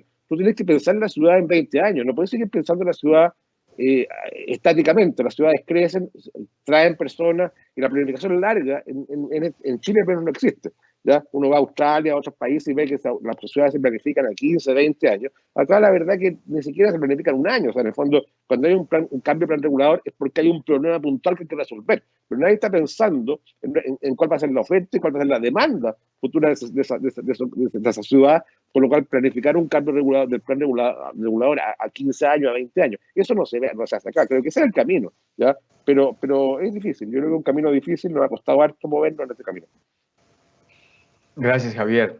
Muy interesante. 3 ideas, me quedo con lo que mencionaste. El tema de las comunidades, yo creo que se nos puede llevar a la siguiente pregunta. Hay que pensarlo muy bien. Hay que pensarlo muy bien, entre otras cosas, porque esa lógica de planeación un poco más de arriba hacia abajo, que dijera uno, recoge los elementos técnicos, probablemente enfrenta grandes retos a la hora de plasmarse en las comunidades y ese empoderamiento comunitario, que de nuevo en Colombia también, país democrático y con altísimo grado de participación ciudadana, no necesariamente construye un óptimo, y hay que entender si ese óptimo, cómo podemos llegar. Ese es un tema bien interesante. Mencionaste además el tema de densificación versus expansión, un poco entendiendo, oiga, hacia dónde tiene que ir la ciudad en 50 años, y ese creo que puede ser un segundo componente, que entre otras cosas creo, y digamos eso lo dejo como para irlo reflexionando, tiene una carga ideológica que a veces no es necesaria. Yo creo que deben convivir las dos lógicas de construir la ciudad construida y de crecer también, porque es natural digamos, del entorno urbano. Y bueno, ahí hay cosas por contar seguramente también, y ahorita lo podemos hablar. Yo creo que aquí has tocado un punto fundamental y no es un problema sencillo, y creo que lo hace menos sencillo también en el caso de México, probablemente por la mega ciudad, digamos el DF, que seguramente también tiene experiencias enormes en ese frente. ¿Qué nos puedes contar, Juan Francisco, del tema de suelo, particularmente en México, y si hemos tenido avances o retrocesos?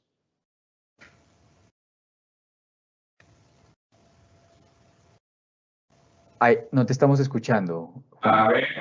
Ahora sí. Ya, ok. Pues básicamente es la problemática que tenemos en todos lados. Aquí ha crecido tanto las ciudades, como lo comenté hace rato, que normalmente en las ciudades grandes, como es la Ciudad de México, como Guadalajara, como Monterrey, como León, como diferentes ciudades que han crecido enormemente, existe suelo servido, pero a veces el 40-50% está intraurbano. ¿Y qué nos ha manejado? Únicamente el que se incremente el precio del suelo servido.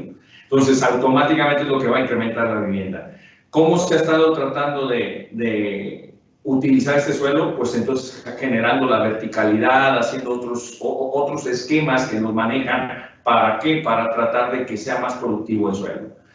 Sin embargo, creo que las autoridades en este punto, al tener tanto suelo servido en las diferentes ciudades de México, principalmente las ciudades que han crecido en los últimos años, que se han incrementado en su tamaño, más que en su cantidad de gente, sino en su tamaño, porque muchas veces se expandió. ¿Por qué? Porque se buscaba suelo más barato para poder ofertar la vivienda y entonces fue creciendo. Eso nos deja mucho suelo intraurbano con los servicios, con todo, que se encarece y únicamente se está especulando. Creo que ahí esa sí ya es una parte de la autoridad, de ver cómo se hace la facilidad de que ese suelo se pueda hacer productivo. ¿Por qué? Porque ya nos está costando a todos, por los impuestos que nos cobran para llegar con los servicios a las diferentes partes. Al crecer tanto una ciudad, automáticamente es más costosa para quien hace la regulación de la misma, quien da los servicios, quien da lo más.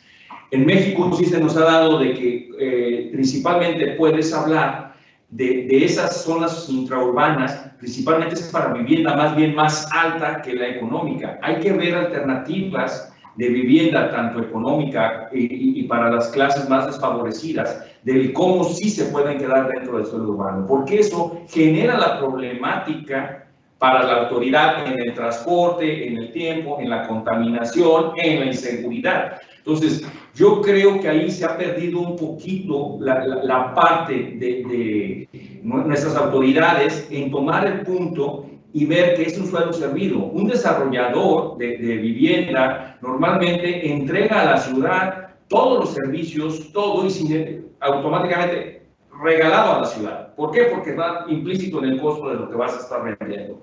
Sin embargo, los derechos, no sé si esté pasando allá también en sus países, pero los derechos aquí se han ido exorbitantemente hacia arriba. ¿Por qué? Porque la autoridad, al ver un desarrollo, piensa que es una forma también de solucionar la problemática que tiene. No ve hacia el que llega a invertir, sino que tiene que distribuirlo hacia todos. Yo creo que por eso existe tanto suelo servido sin utilizar y únicamente en manos de especuladores. Creo que eso es algo muy importante que la autoridad tendría que ver para que dé la facilidad y entonces no crezcamos más las ciudades, únicamente se crezca lo que sea necesario, pero primero las confinemos para dar los mejores servicios a toda la gente. Eso nos ha estado pasando aquí en México y creo que cada vez que lo vemos las ciudades, principalmente las más económicas, los fraccionamientos alejándose de la ciudad y eso ya la política pública lo ha estado restringiendo, creo que es bueno, pero ahí se cambia a la especulación del suelo porque ahora al ser un suelo ya servido, lo encareces porque ya también no puedes construir fuera de esto. Yo creo que ahí falta la autoridad que dé los lineamientos correspondientes. Muchas gracias, Juan Francisco, por tus reflexiones. Pusiste el punto para nuestra siguiente pregunta y tiene que ver mucho con lo que mencionabas. Probablemente ahorita en esta ronda nos puedas complementar en algunos puntos, pero has mencionado algo que es fundamental y que creo que lo recojo como en línea de los aportes de los tres y es el rol de la autoridad de planificación es fundamental. El rol de la autoridad de planificación, entendiendo que determinan las cantidades y calidades de suelos a desarrollar, se convierte en el factor fundamental. Entonces nos hemos venido moviendo en una discusión donde sabemos que el suelo es fundamental, donde sabemos el rol de la autoridad municipal o de planificación de cada uno de nuestros territorios tiene un papel fundamental a la hora de poder definir las cantidades y calidades de ese suelo. Y quisiera llevarlos a una discusión que entra un poco más en el campo amplio de la lógica de ciudad, pero que siempre, digamos, se tiene una visión desde el sector privado y particularmente desde nuestros agremiados. Es la expansión de la ciudad, la necesidad de expansión de la ciudad para garantizar ese más suelo versus la idea de que a través de la densificación podemos garantizar la cantidad de suelo para la provisión de vivienda que se requiere en nuestras grandes ciudades. Ese es un paradigma que todavía yo creo que de nuevo no debería tener divisiones, desde mi punto de vista deberían complementarse muy bien, pero quería preguntarles frente a su visión y probablemente tratando de entender por qué expansión sí y por qué densificación también, nos dieran 2 puntos o 3 puntos fundamentales de expansión se requiere, pero bajo estas condiciones, densificación se requiere, pero bajo estas condiciones. ¿Qué condiciones nos podrían aportar? Voy a arrancar aquí un poco más aleatorio, entonces si quieres, Guillermo, arranca un poco con tu intervención.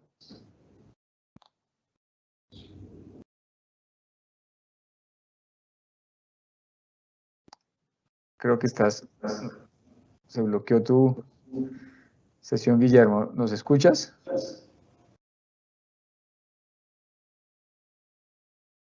Bueno, si quieres parto yo, Edwin, sí, arranca Javier, por favor. Su problema. Está freeze, está congelado, sí. Guillermo. La pregunta estuvo muy difícil. Adelante, Javier. A ver, yo creo que el tema acá no es discutir si es expansión o densificación. Creo que ambos mecanismos van a funcionar. Ambos son importantes. Ya las ciudades, insisto, cuando las ciudades crecen producto de la urbanización, ya, o la migración, tú vas a ver que va a tener muchas diversas soluciones, ¿ya? Y diversas soluciones que responden a diversas necesidades.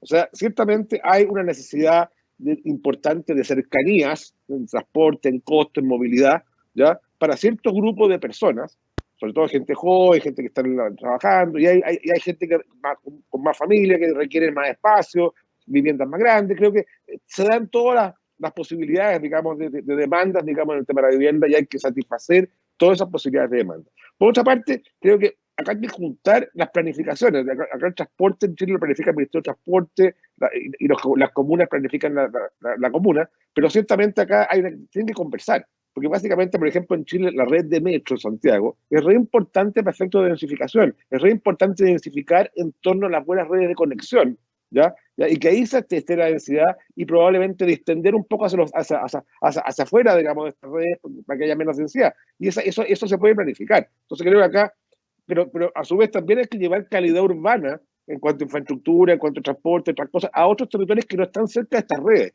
Entonces, en el fondo, acá hay una discusión, más que extender el área urbana o la ciudad en general, es proveer al área urbana de infraestructura adecuada, servicios adecuados en general, para que sean todas deseables. Y probablemente usar muy bien la infraestructura, por ejemplo, de metro o de transporte, ¿ya? Y que tengan cercanías o avenidas anchas o parques que puedan tener densidades más altas que otras partes que a lo mejor no.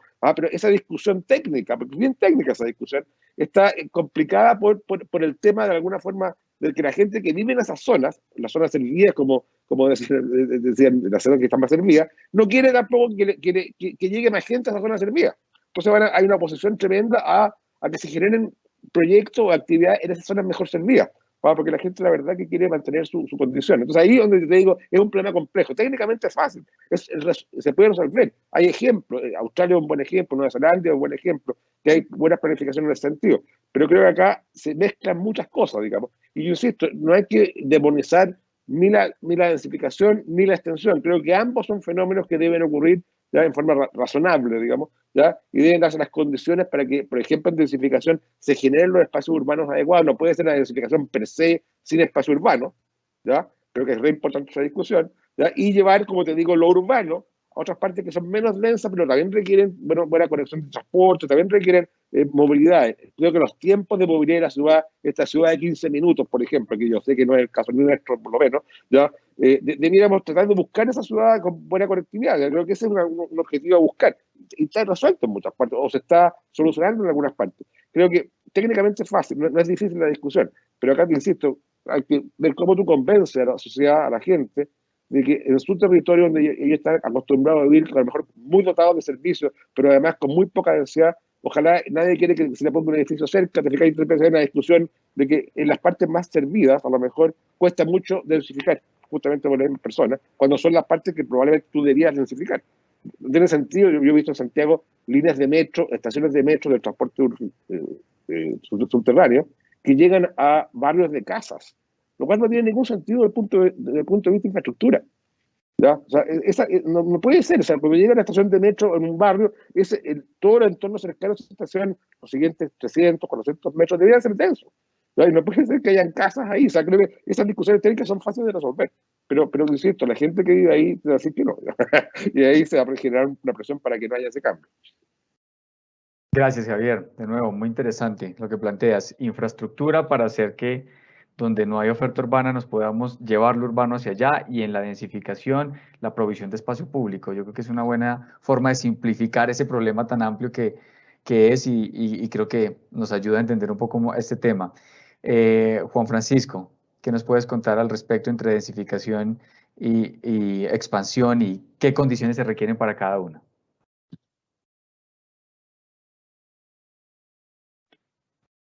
No te hemos escuchado todavía. A ver, ¿ahí? No. Ahí sí. Allá. Ok. Yo creo que aquí en México, y yo siempre lo he expresado, hay ciudades donde hay que redensificar, las ciudades grandes, se tiene suelo que puedes estar generando, pero también hay mucha diversidad de ciudades pequeñas de 10,000, 15, 20, 30,000 habitantes, las cuales hay suelo de más. Y la gente no está acostumbrada a vivir en departamentos o en la redensificación. Yo creo que ahí es una combinación.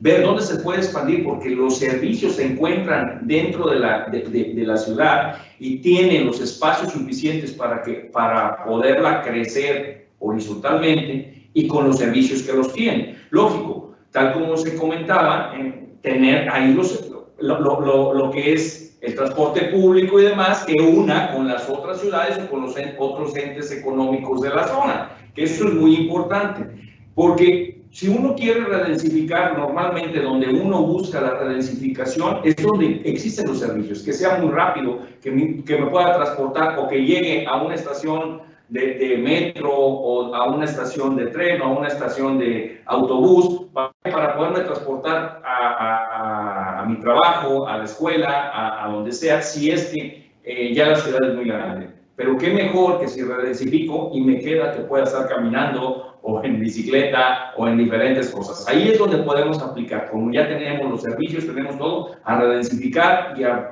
irnos hacia la verticalidad. Y yo creo que donde podemos expandernos es principalmente en las ciudades pequeñas, que es muy difícil, al haber tierra, la gente no se acostumbra a vivir en otro concepto. Entonces, creo que cada zona hay que aplicarle dependiendo de ya la forma de vida de la gente, porque al último, los desarrollos que se hacen es para la gente y es una comunidad y eso es lo que tenemos que buscar, que sea lo más factible posible y no que los encajonemos a que la política pública va sobre verticalidad y vámonos todos sobre verticalidad o vamos todos a redensificación. Ver los casos específicos, por eso creo que dentro de lo que se ha comentado también de la normatividad y que transcurre mucho tiempo en los que vaya de la política pública federal a los municipios, aquí por ejemplo en México, tarda tanto que ya cuando llega a los municipios pues ya está cambiándose otra vez la política pública. Entonces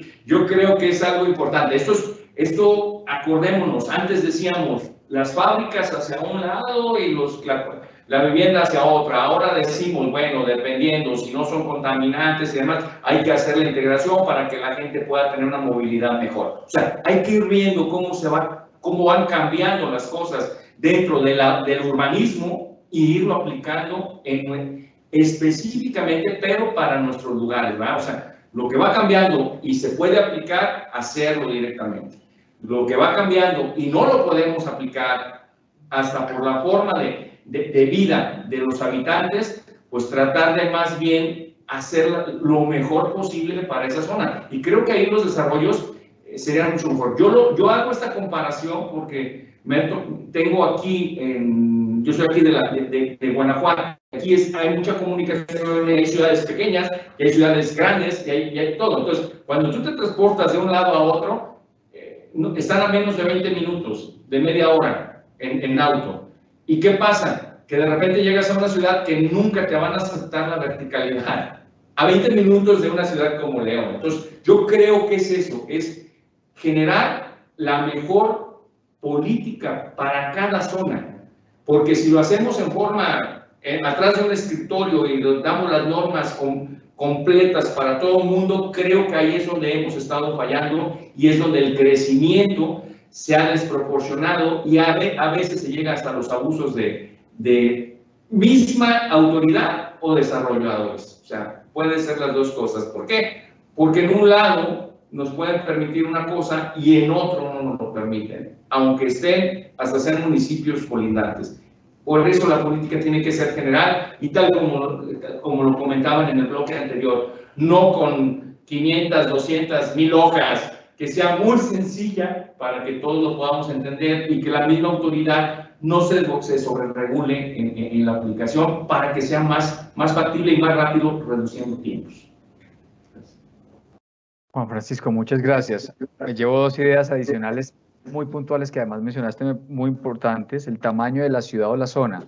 No hay una receta única, hay que entender también que expansión y densificación deben poder convivir en las condiciones y demás, y me parecía algo fundamental que mencionaste, reiteraste, y qué bueno que en un espacio del sector privado tengamos una visión conjunta sobre el tema.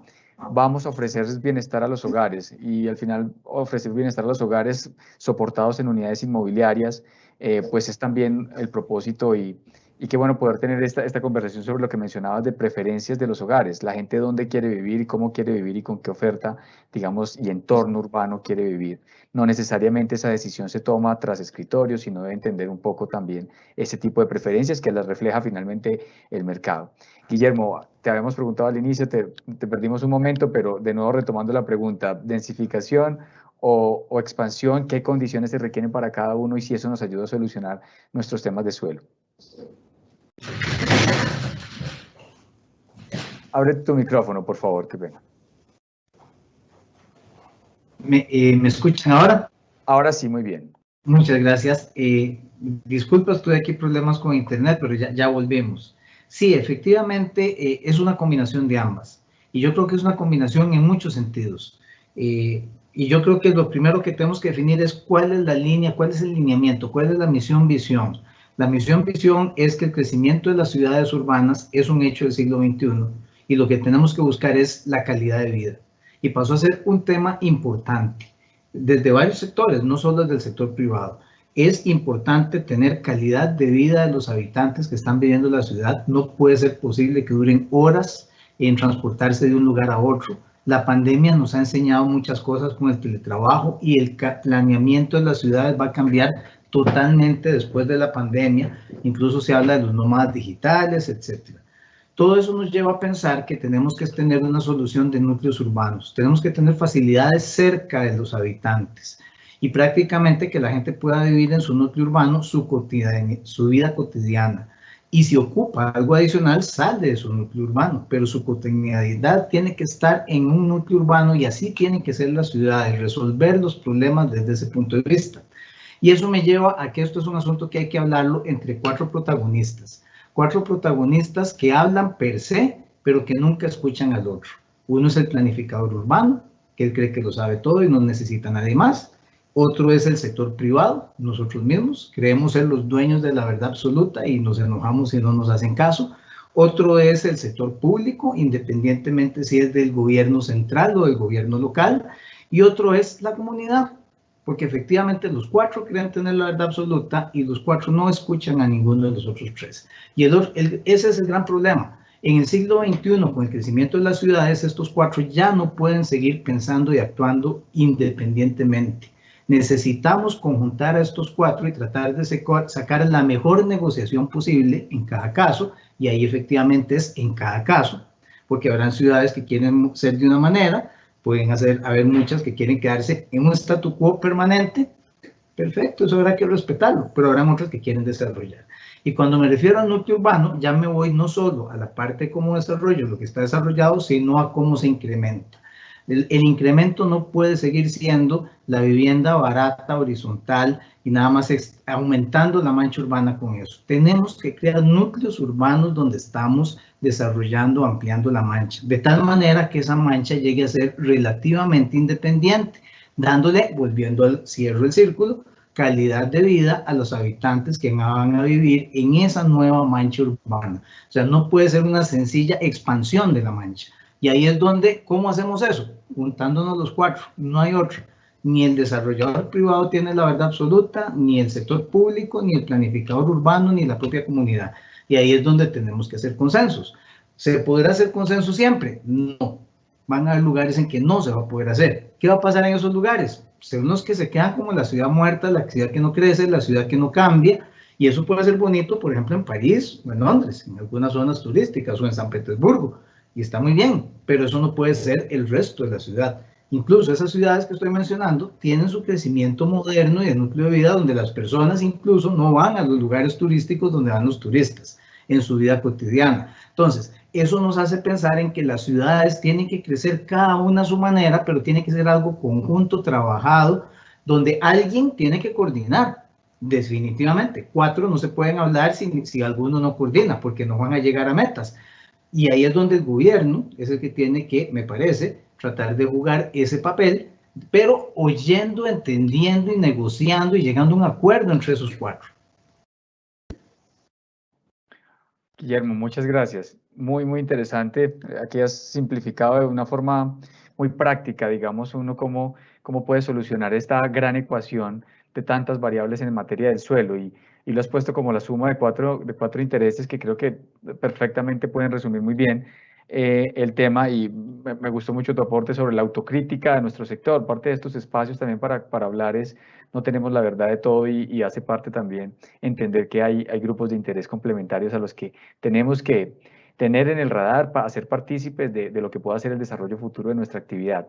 Voy a hacer la última pregunta para cerrar esta charla tan interesante. Creo que hemos hablado de varios componentes, del componente técnico, del componente más bien de planificación urbana, de mercado, pero estuvo presente siempre un componente, y quisiera escuchar una reflexión final de cada uno de ustedes sobre el tema de la comunidad, la relación entre el desarrollador y la comunidad.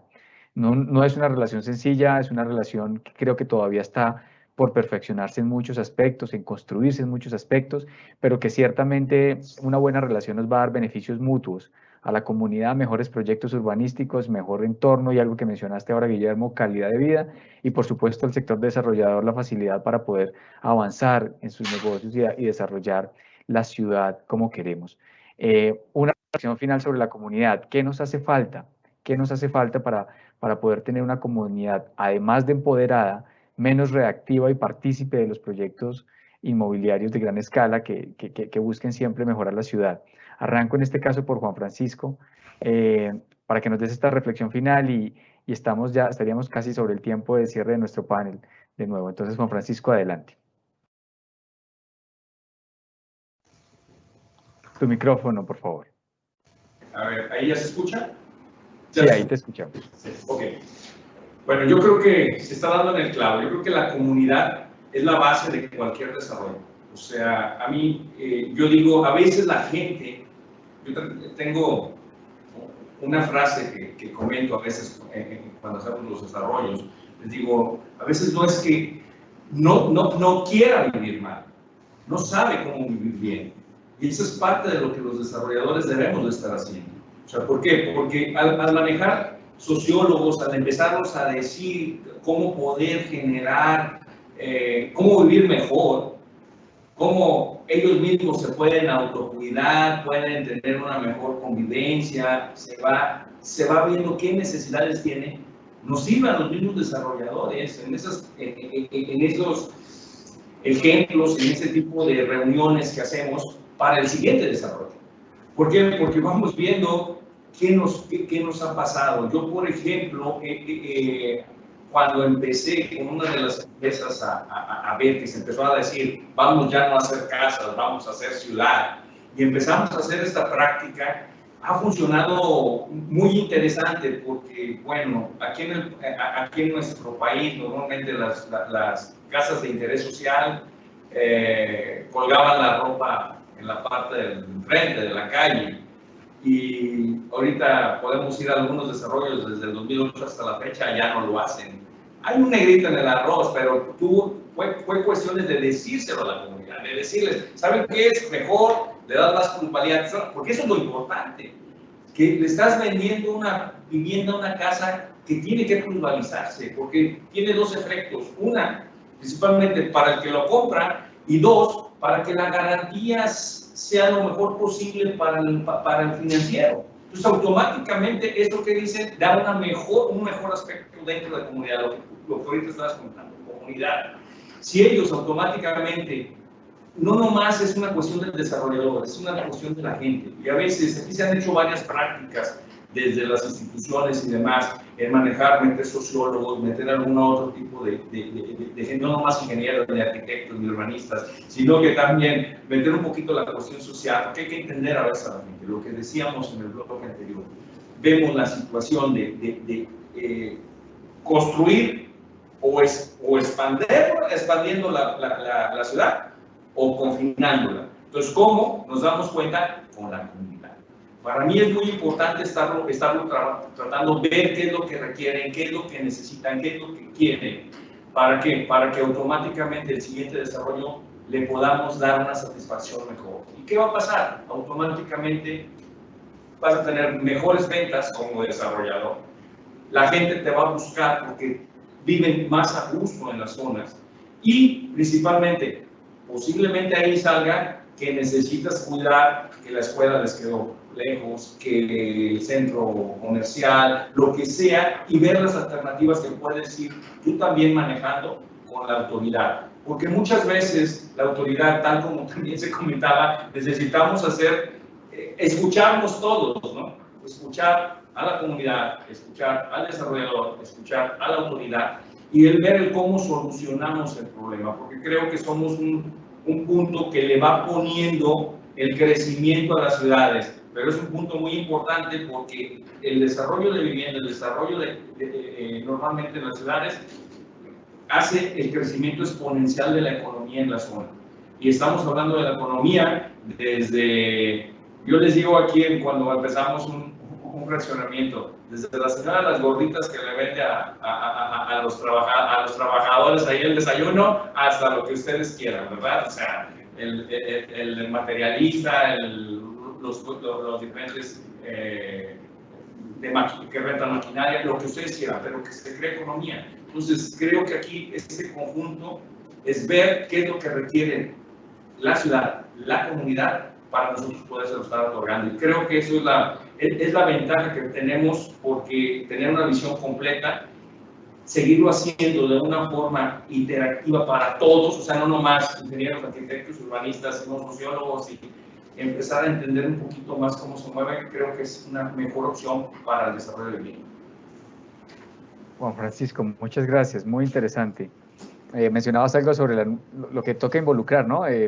Ya no somos solamente ingenieros, arquitectos, investigadores, ahorita con más frecuencia economistas entramos a este mundo, sino pusiste el campo de la sociología como un factor fundamental, y eso, entender las comunidades, me parece muy interesante. Resumiría con tu reflexión que las comunidades no deberían ser, digamos, el resultante o el beneficiario final de los proyectos inmobiliarios. Lo pondría al comienzo de la ecuación como tal vez una condición más bien necesaria, probablemente no suficiente, pero sí una condición necesaria para garantizar el éxito y digamos, de los proyectos inmobiliarios. Entonces, eso creo que es un excelente aprendizaje y una muy buena reflexión. Guillermo, ¿qué nos puedes contar de comunidades y cómo nos acercamos y sacamos mejor provecho de toda esta relación constructor-comunidad? Gracias, Edwin. Voy muy de la línea de don Juan Francisco y tratando de retomar un poco lo anterior. Y yo creo que Colombia tiene en una buena parte de la solución ya encaminada. Yo en Costa Rica envidio mucho los planes parciales que ustedes tienen y la flexibilidad con que ustedes pueden eventualmente desarrollar e intervenir zonas.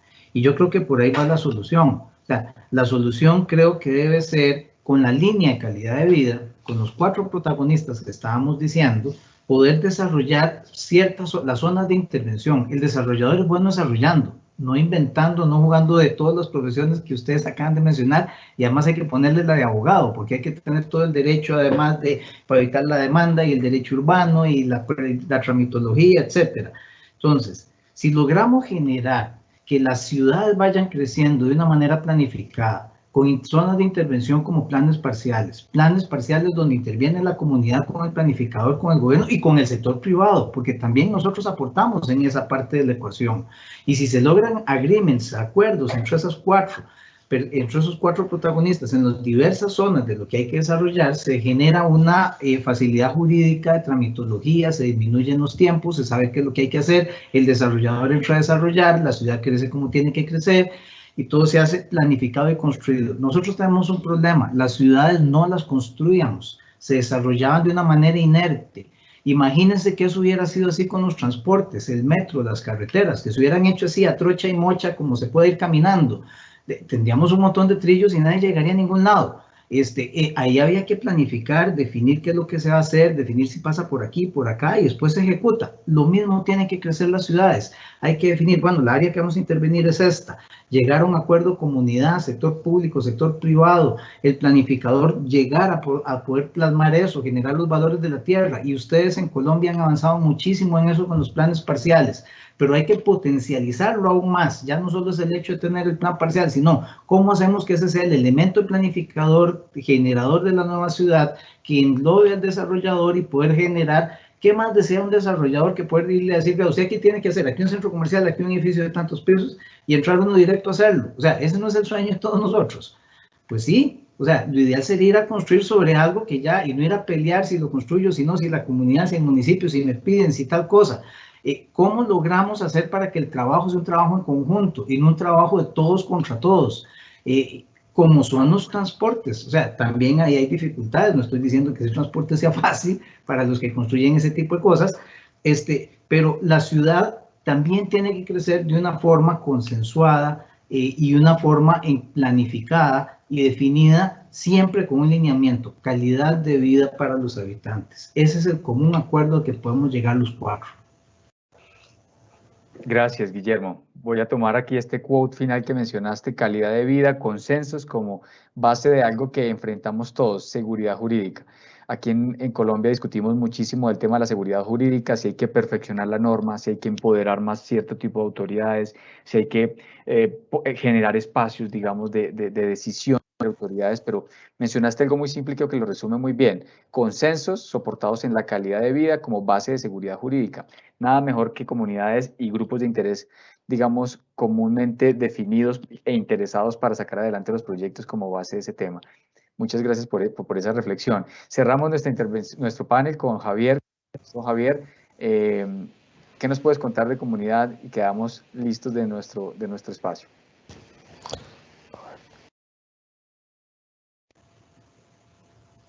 Tu micrófono, por favor. A ver. Es que es lento. Ya. ¿Se escucha, no? Ya, ahora sí te escuchamos. Ya. A ver, es un tema bien complejo porque la realidad que tú requieres es lo que dice Guillermo. O sea, en el fondo acá tenemos que tener una base común de planificación, ¿ya? Y larga, insisto, en planificación larga, no corta, ¿ya? En que de alguna forma tengamos un horizonte todos para poder desarrollarnos. Tanto la sociedad tenga claro que viene en su territorio, tanto al aparato público, digamos, sepa qué tiene que hacer, tanto los desarrolladores que también tengamos claro qué es lo que hay que hacer para adelante. O sea, creo que ese es el mejor de los mundos, ¿ya? No es una conversa entre dos partes, es una conversa entre varias partes, ¿ya? Entre dos partes no funciona. Porque acá, entre dos partes, la verdad que hay un tema de confianza que es complejo, hay un tema de visión de la persona sobre la empresa, visiones bastante conceptuales, de repente muy complejas, ¿ya? De hecho, a los inmobiliarios en Chile los llaman los depredadores, digamos, ¿ya?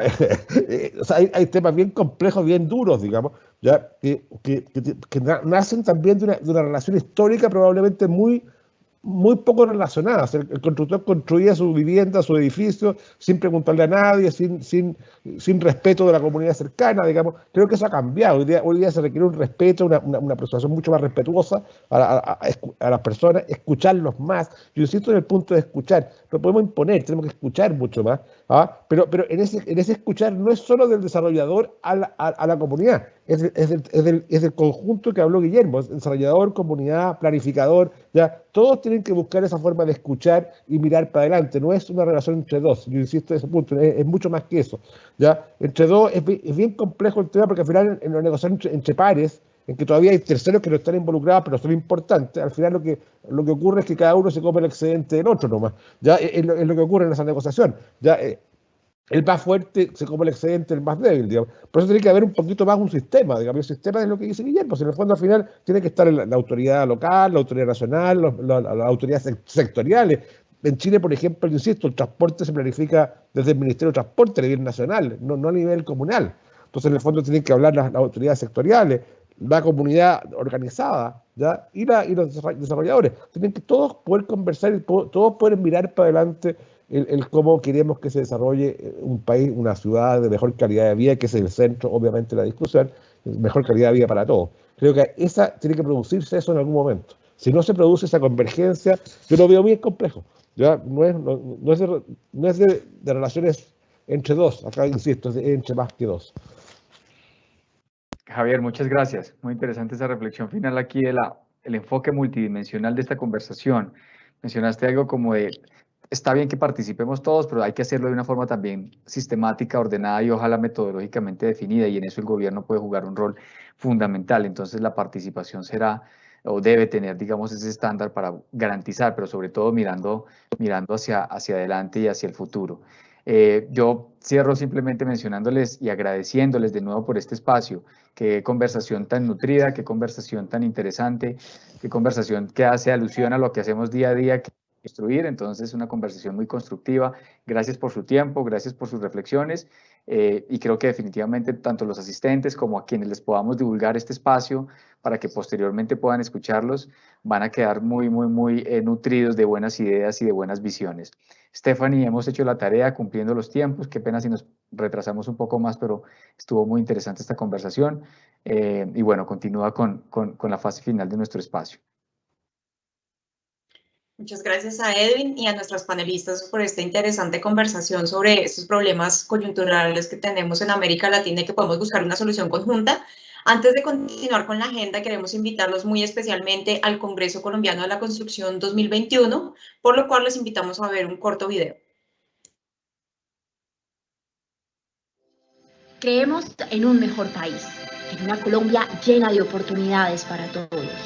Creemos que el sector de la construcción y su cadena de valor son y serán determinantes en el desarrollo del país, el avance regional, la competitividad de ciudades y el empleo de los colombianos. Creemos que la vivienda es fuente de bienestar para todos los hogares del país. Por eso, este 18, 19 y 20 de agosto tendremos el espacio virtual más importante del tejido empresarial, la academia y el gobierno nacional, para construir una visión conjunta sobre la transformación digital, la sostenibilidad urbana, la resiliencia empresarial y la vivienda como fuente de reactivación económica y bienestar.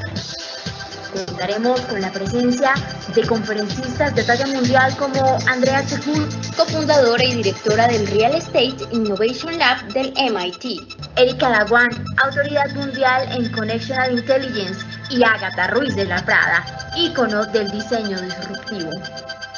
Además, estarán con nosotros expertas nacionales como Cristina Londoño, presidenta del Fondo Nacional del Ahorro, Juana Telles, economista del BBVA, Brigitte Baptiste, rectora de la Universidad EAN, y muchas más.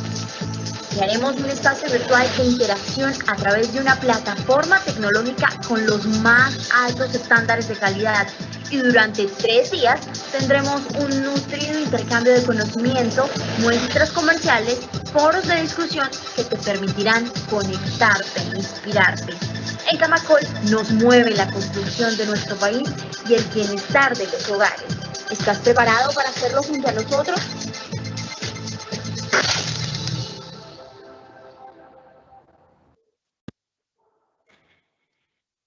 Bueno, y antes de darle la palabra a don Sergio Torretti para hacer el cierre de este evento, queremos aprovechar para invitarlos el próximo 22 de julio a las 9 de la mañana, hora Costa Rica, a la presentación del análisis del aumento de los precios internacionales de los insumos de la construcción de los países FIIC. Don Sergio Torretti, tiene usted el uso de la palabra. Muchas gracias, muy buenas tardes. Muy agradecido por formar parte de esta interesante charla junto a destacados panelistas. Antes que todo quisiera saludarlos a nombre de la Federación Interamericana de la Industria de la Construcción, FIIC, y quisiera felicitar y agradecer el trabajo de la Comisión de Vivienda de FIIC, liderada por la presidenta ejecutiva de Camacol, Sandra Forero, quienes han presentado hoy el estudio de factores que inciden en el precio de la vivienda, el cual fue elaborado con el apoyo técnico del gran equipo que conforma esta comisión y, por supuesto, con el apoyo de la Cámara Colombiana de la Construcción.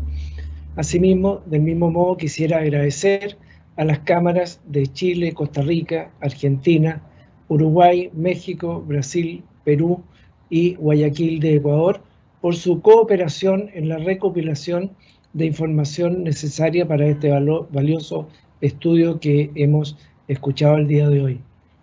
Hoy hemos presenciado diversas hipótesis y conclusiones que nos llevan a más similitudes que diferencias en los aspectos que distorsionan y que definen el precio de la vivienda nueva. La tasa hipotecaria, la inflación, el crecimiento económico se muestran como determinantes importantes para explicar los cambios en los precios de la vivienda nueva. Asimismo, hay dificultades comunes entre nuestros países de la región en términos de definición del precio de la vivienda, como los complejos trámites burocráticos en la obtención de sus permisos, la falta de accesibilidad, los elevados costos de construcción y el costo y escasez del suelo urbano en algunos países.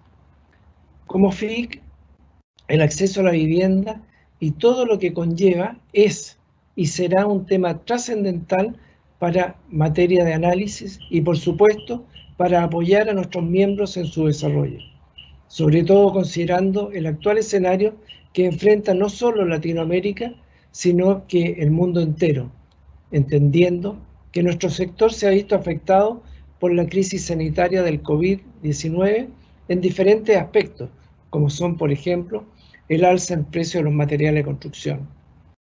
Adicionalmente, sabemos que Latinoamérica enfrenta grandes retos en mejorar el desempeño del mercado inmobiliario y la sostenibilidad, entre otros. Por todo lo anterior, como FIIC y a través de esta comisión, la cual ha sido y será crucial hoy y en el futuro, seguiremos impulsando y promoviendo la importancia de un marco institucional y la seguridad jurídica en cada uno de nuestros países, así como también impulsar la accesibilidad de la vivienda como factor de movilidad social. Para finalizar, quisiera agradecer nuevamente a Sandra Forero, a su equipo de expertos y a los miembros de la comisión por este valioso estudio, así como también agradecer la presencia de los destacados expertos que participaron hoy en el panel Vivienda Accesible, el reto en Latinoamérica, quienes sin duda, con sus comentarios y visiones, podremos seguir avanzando en el fortalecimiento de la vivienda, su acceso, su marco regulatorio, en beneficio de la gente y de nuestros países. Ha quedado claro y ha sido muy interesante lo señalado por nuestros panelistas en el sentido de la importancia de las normas urbanísticas, la importancia de la planificación que deben de tener nuestras ciudades y que es una planificación, como lo dijo también Javier, que es a largo plazo. Aquí no podemos planificar ciudades en periodos cortos. Estas planificaciones deben ser de 10 años como mínimo y de ahí en adelante. Debemos procurar todas las autoridades la infraestructura sea transversal, la planificación de las ciudades o los barrios.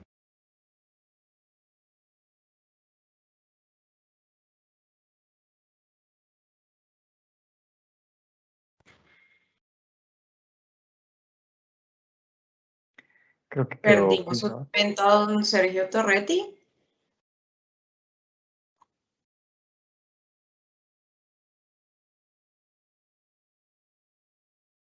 Quedó mudo.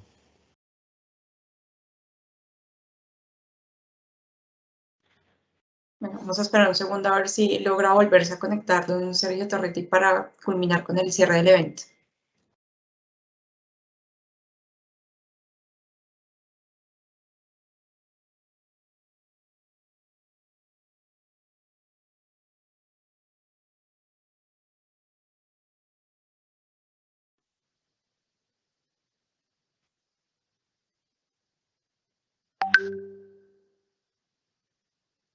Somos Colsubsidio. Por más de 60 años hemos creado soluciones integrales que se adaptan a las necesidades de nuestros clientes. Contamos con espacios de productividad, bienestar y coworking que hemos implementado para las empresas y sus colaboradores. Desarrollamos programas de formación organizacional, promoviendo el perfeccionamiento de habilidades para afrontar los retos laborales y cierre de brechas sociales. Te invitamos a ser parte de Exposible, la comunidad empresarial de Colsubsidio, donde encontrarás todo lo que necesitas saber acerca de sostenibilidad y productividad, movidas por la innovación. Colsubsidio, con todo lo que te mereces.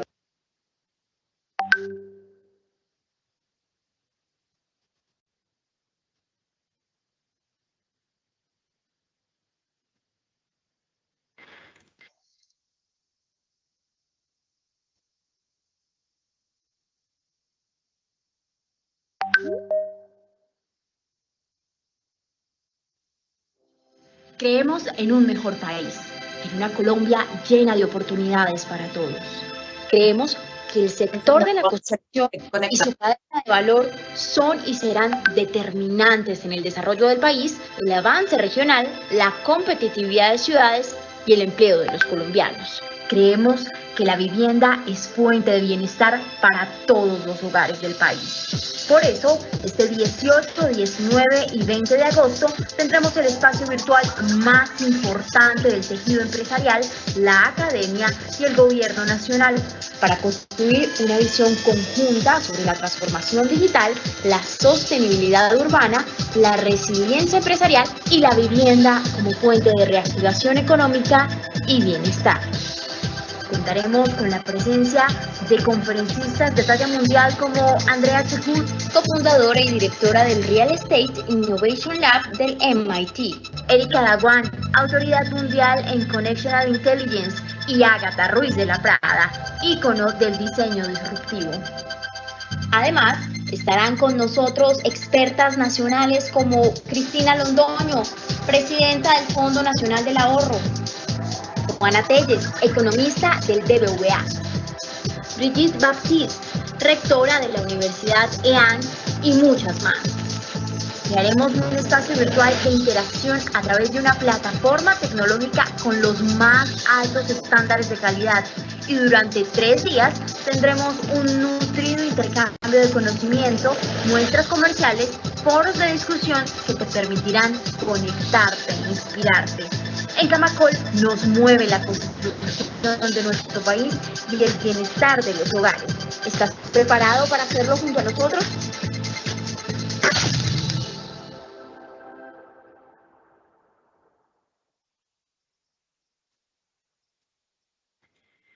Por favor, encienda su micrófono. Pero alcanzó a decir la mayoría. No. ¿Aló? Lo escuchamos, don Sergio. No, yo no me percaté en qué parte se me cortó la comunicación. Ya usted estaba terminando. Bueno, para redondear, no sé en qué parte exacta quedé, quería señalar lo importante, lo señalado al final por nuestros panelistas, de la importancia de las normas de urbanización. Cómo debemos planificar adecuadamente las ciudades de acuerdo a estas normas urbanísticas, y que esta planificación debe ser de 10 años hacia adelante, no puede ser una planificación de corto plazo. Nos tenemos que preocupar de que estos desarrollos, la densificación y la expansión tengan esta infraestructura transversal. La infraestructura transversal no es solo la locomoción, etcétera, sino que dice relación también con la seguridad, con la salud, con la educación, para hacer estos sectores y estos barrios realmente vivibles, porque al final la importancia de todo esto es entregar una calidad de vida a los habitantes. Las personas deben ser siempre el centro de nuestra actividad y de nuestra preocupación. Y tal como lo dijo Guillermo, esto solo se va a lograr en un trabajo conjunto, conversando, interactuando entre los distintos actores, la comunidad, los desarrolladores, las autoridades, los planificadores, etc.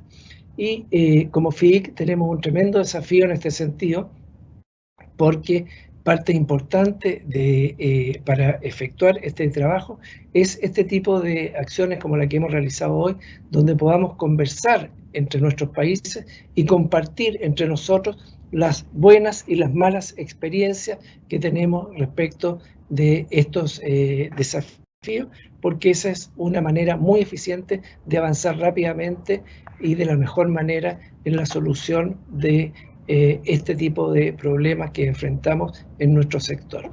Así que agradezco una vez más la presentación, felicito a todos los panelistas que han participado, a Javier, Juan Francisco, Guillermo, a Edwin, moderador, y también a Ivonne y a Santiago, quienes nos hicieron la presentación de este importante estudio. Muchas gracias y que tengan ustedes muy buenas tardes. Muchas gracias a todos los conferencistas, a los asistentes de hoy. y a nuestro aliado comercial Colsubsidio. Este evento quedó grabado para que puedan acceder a él en el futuro. Muchas gracias y feliz día. Hasta luego, gracias.